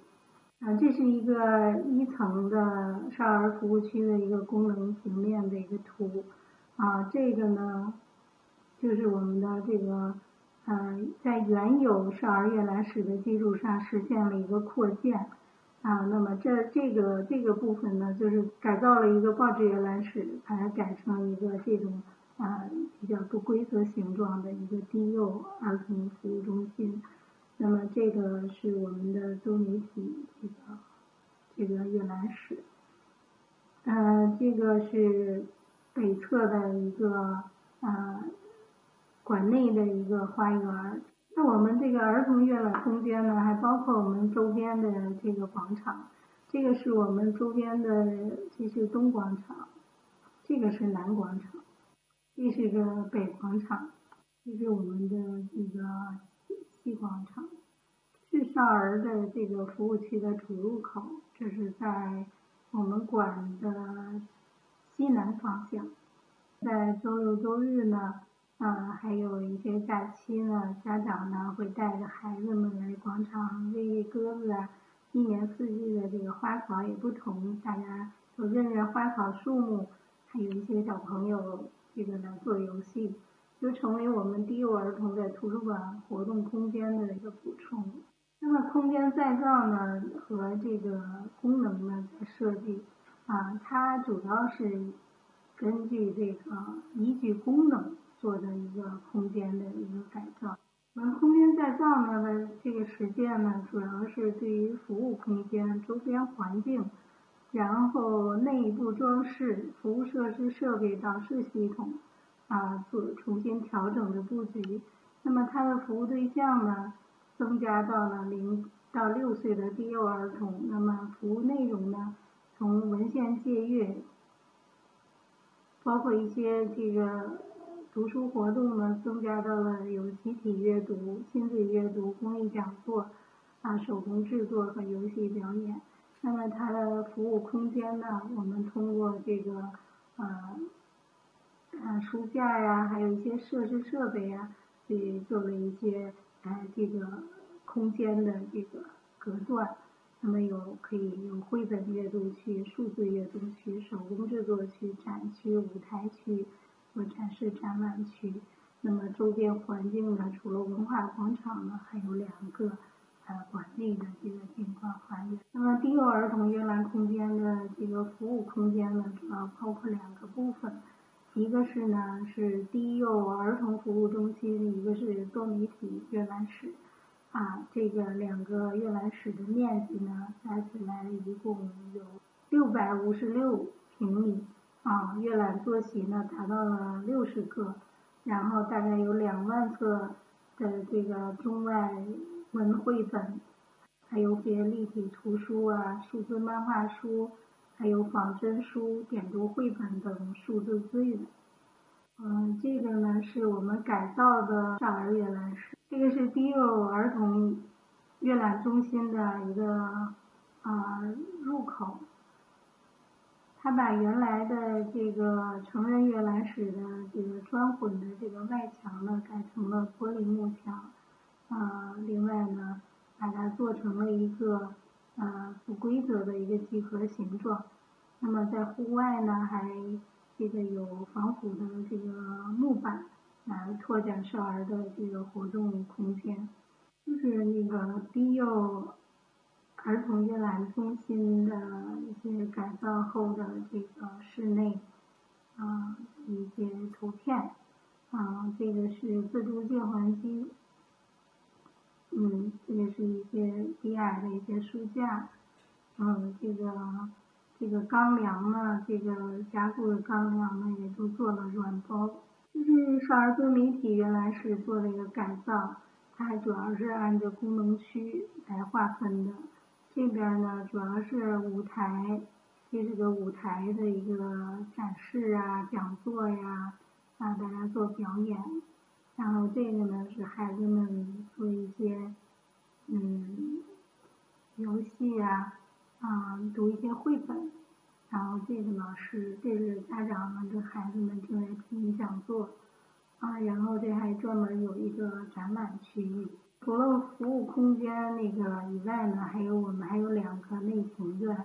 这个是我们要透过这个玻璃能看到这个外边的一些景色。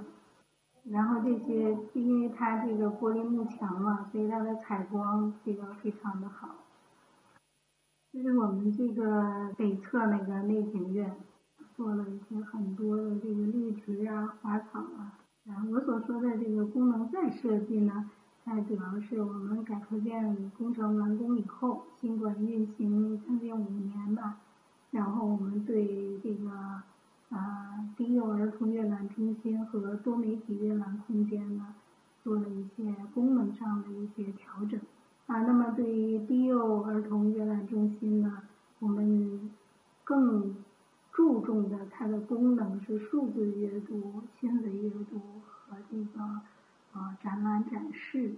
这样呢，我们就增加了一些数字阅读设备，还有这个可移动的阅览桌椅，在那个益智玩具的这个展示柜。然后这个孩子们在阅读过程当中呢，也可以跟这个父母家长还有监护人做一些这种交流。那么在多媒体阅览空间呢，我们就做一些讲座手工制作公益讲座、动画片展播、舞台表演这种比较动态的。另外呢，在整个的这个儿童阅览区域，它的墙面、地面，包括家具、地板，我们也做了一些软包的一些处理。另外呢，我们还增加了一些主题的一些绘画，然后一些活动的这个图片，然后图书的推介的图片，还有一些这个宣传展示我们少儿活动的那个展墙。这是我们那个低幼服务区的亲子阅读。我们找了一个我们这个比较有名的一个摄影家，然后他帮助我们拍了很多这种图片，孩子们都非常的这个专注，多功能性的这边呢作为展区，这是我们已经做了6届了跟一个教育机构合作做了一些这本书。这就是我们的益智玩具的展示柜，这是这个水洗。那这是我们的那个导视系统，这个呢是我们的电梯旁边这个是悬挂的，这个是我们在读者手册还有我们管区的一些指示的一个示意图。这个是我们的管理成人区的这个演播，还有那个编辑室。这个呢，我们这个，因为我们成人馆跟少儿部在一起嘛，所以我们也会借助一些成人的一些设施设备做一些少儿活动。那么公共图书馆呢，它的这个空间再造呢，与服务创新呢是密不可分的。然后空间呢是图书馆开展服务的支撑，更是创新服务模式的重要组成部分。那么河北省图书馆在对于儿童阅读空间的一个再造以后呢，释放出更多的空间，形成了多个新型的服务空间。那么在此基础上呢，我们做到了细化读者群体吸引到社会学前教育机构志愿者联合举办绘本故事会、儿童心理教育公益讲座、数字资源体验活动、手工制作等，带动了新空间的利用和新服务的开展。那么我们的这个服务呢，这个我也做了一下梳理。那么这个是我们的这个大的方面然后这个是我们的集体阅读，比如说我们包括中英文绘本故事会这个仿真绘本阅读阅读课、公益讲座呢，我们也会有心理讲座、安全讲座艺术讲座、书法讲座爱演护眼讲座。另外呢，我们还有一些手工绘画舞台表演呢，我们主要是以3个就是长期坚持为世界读书日的汇演，然后6·1儿童节的联欢会、迎新春联欢会那么我们刚才也说了，我们有我们成人馆成人馆的一些场地和设施。那我们在这个利用这个成人区的这些设施设备呢，我们也做了儿童歌谣的录播是吧？这个盲童讲电影书画展图书馆之旅义务小馆员这些一些活动。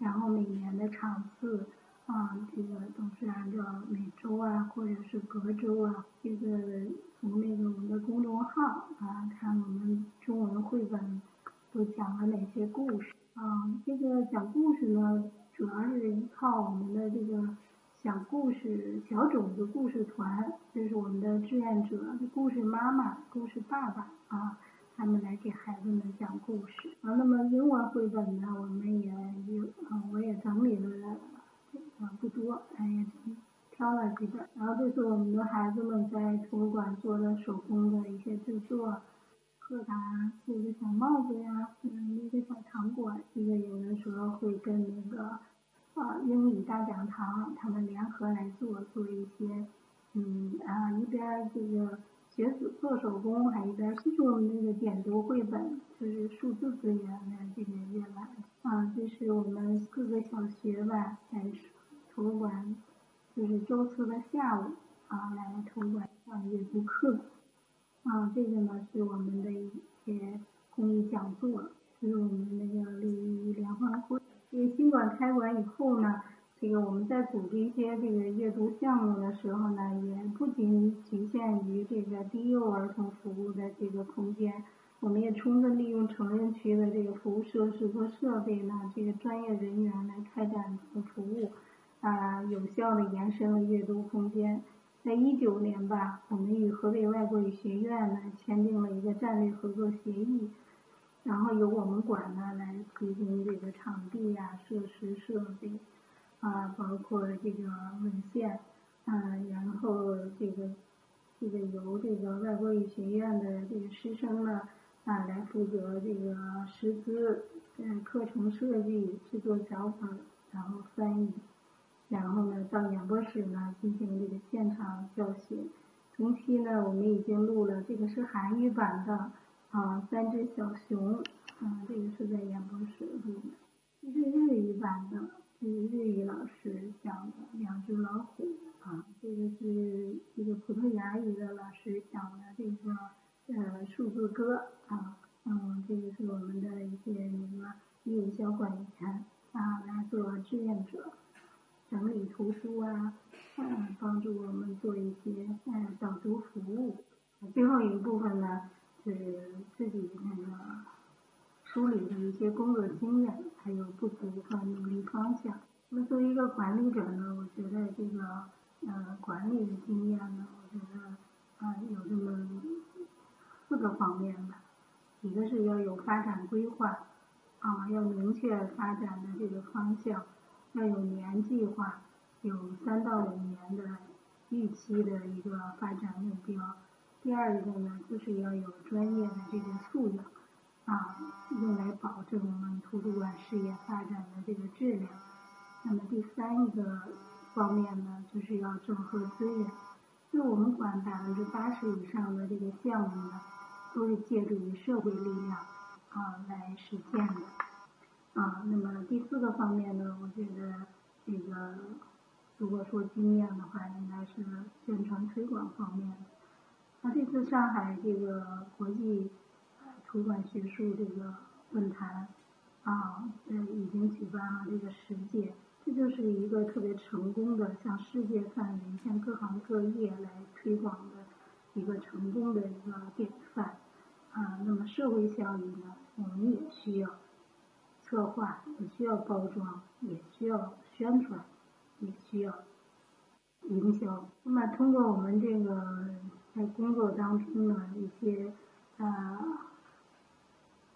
经验呢，也会梳理一下，就是还有一些不足。那么我们的不足呢，主要有4个方面。第一个方面呢，就是这种书架的这个数量，它不能满足新书增加的这个需求。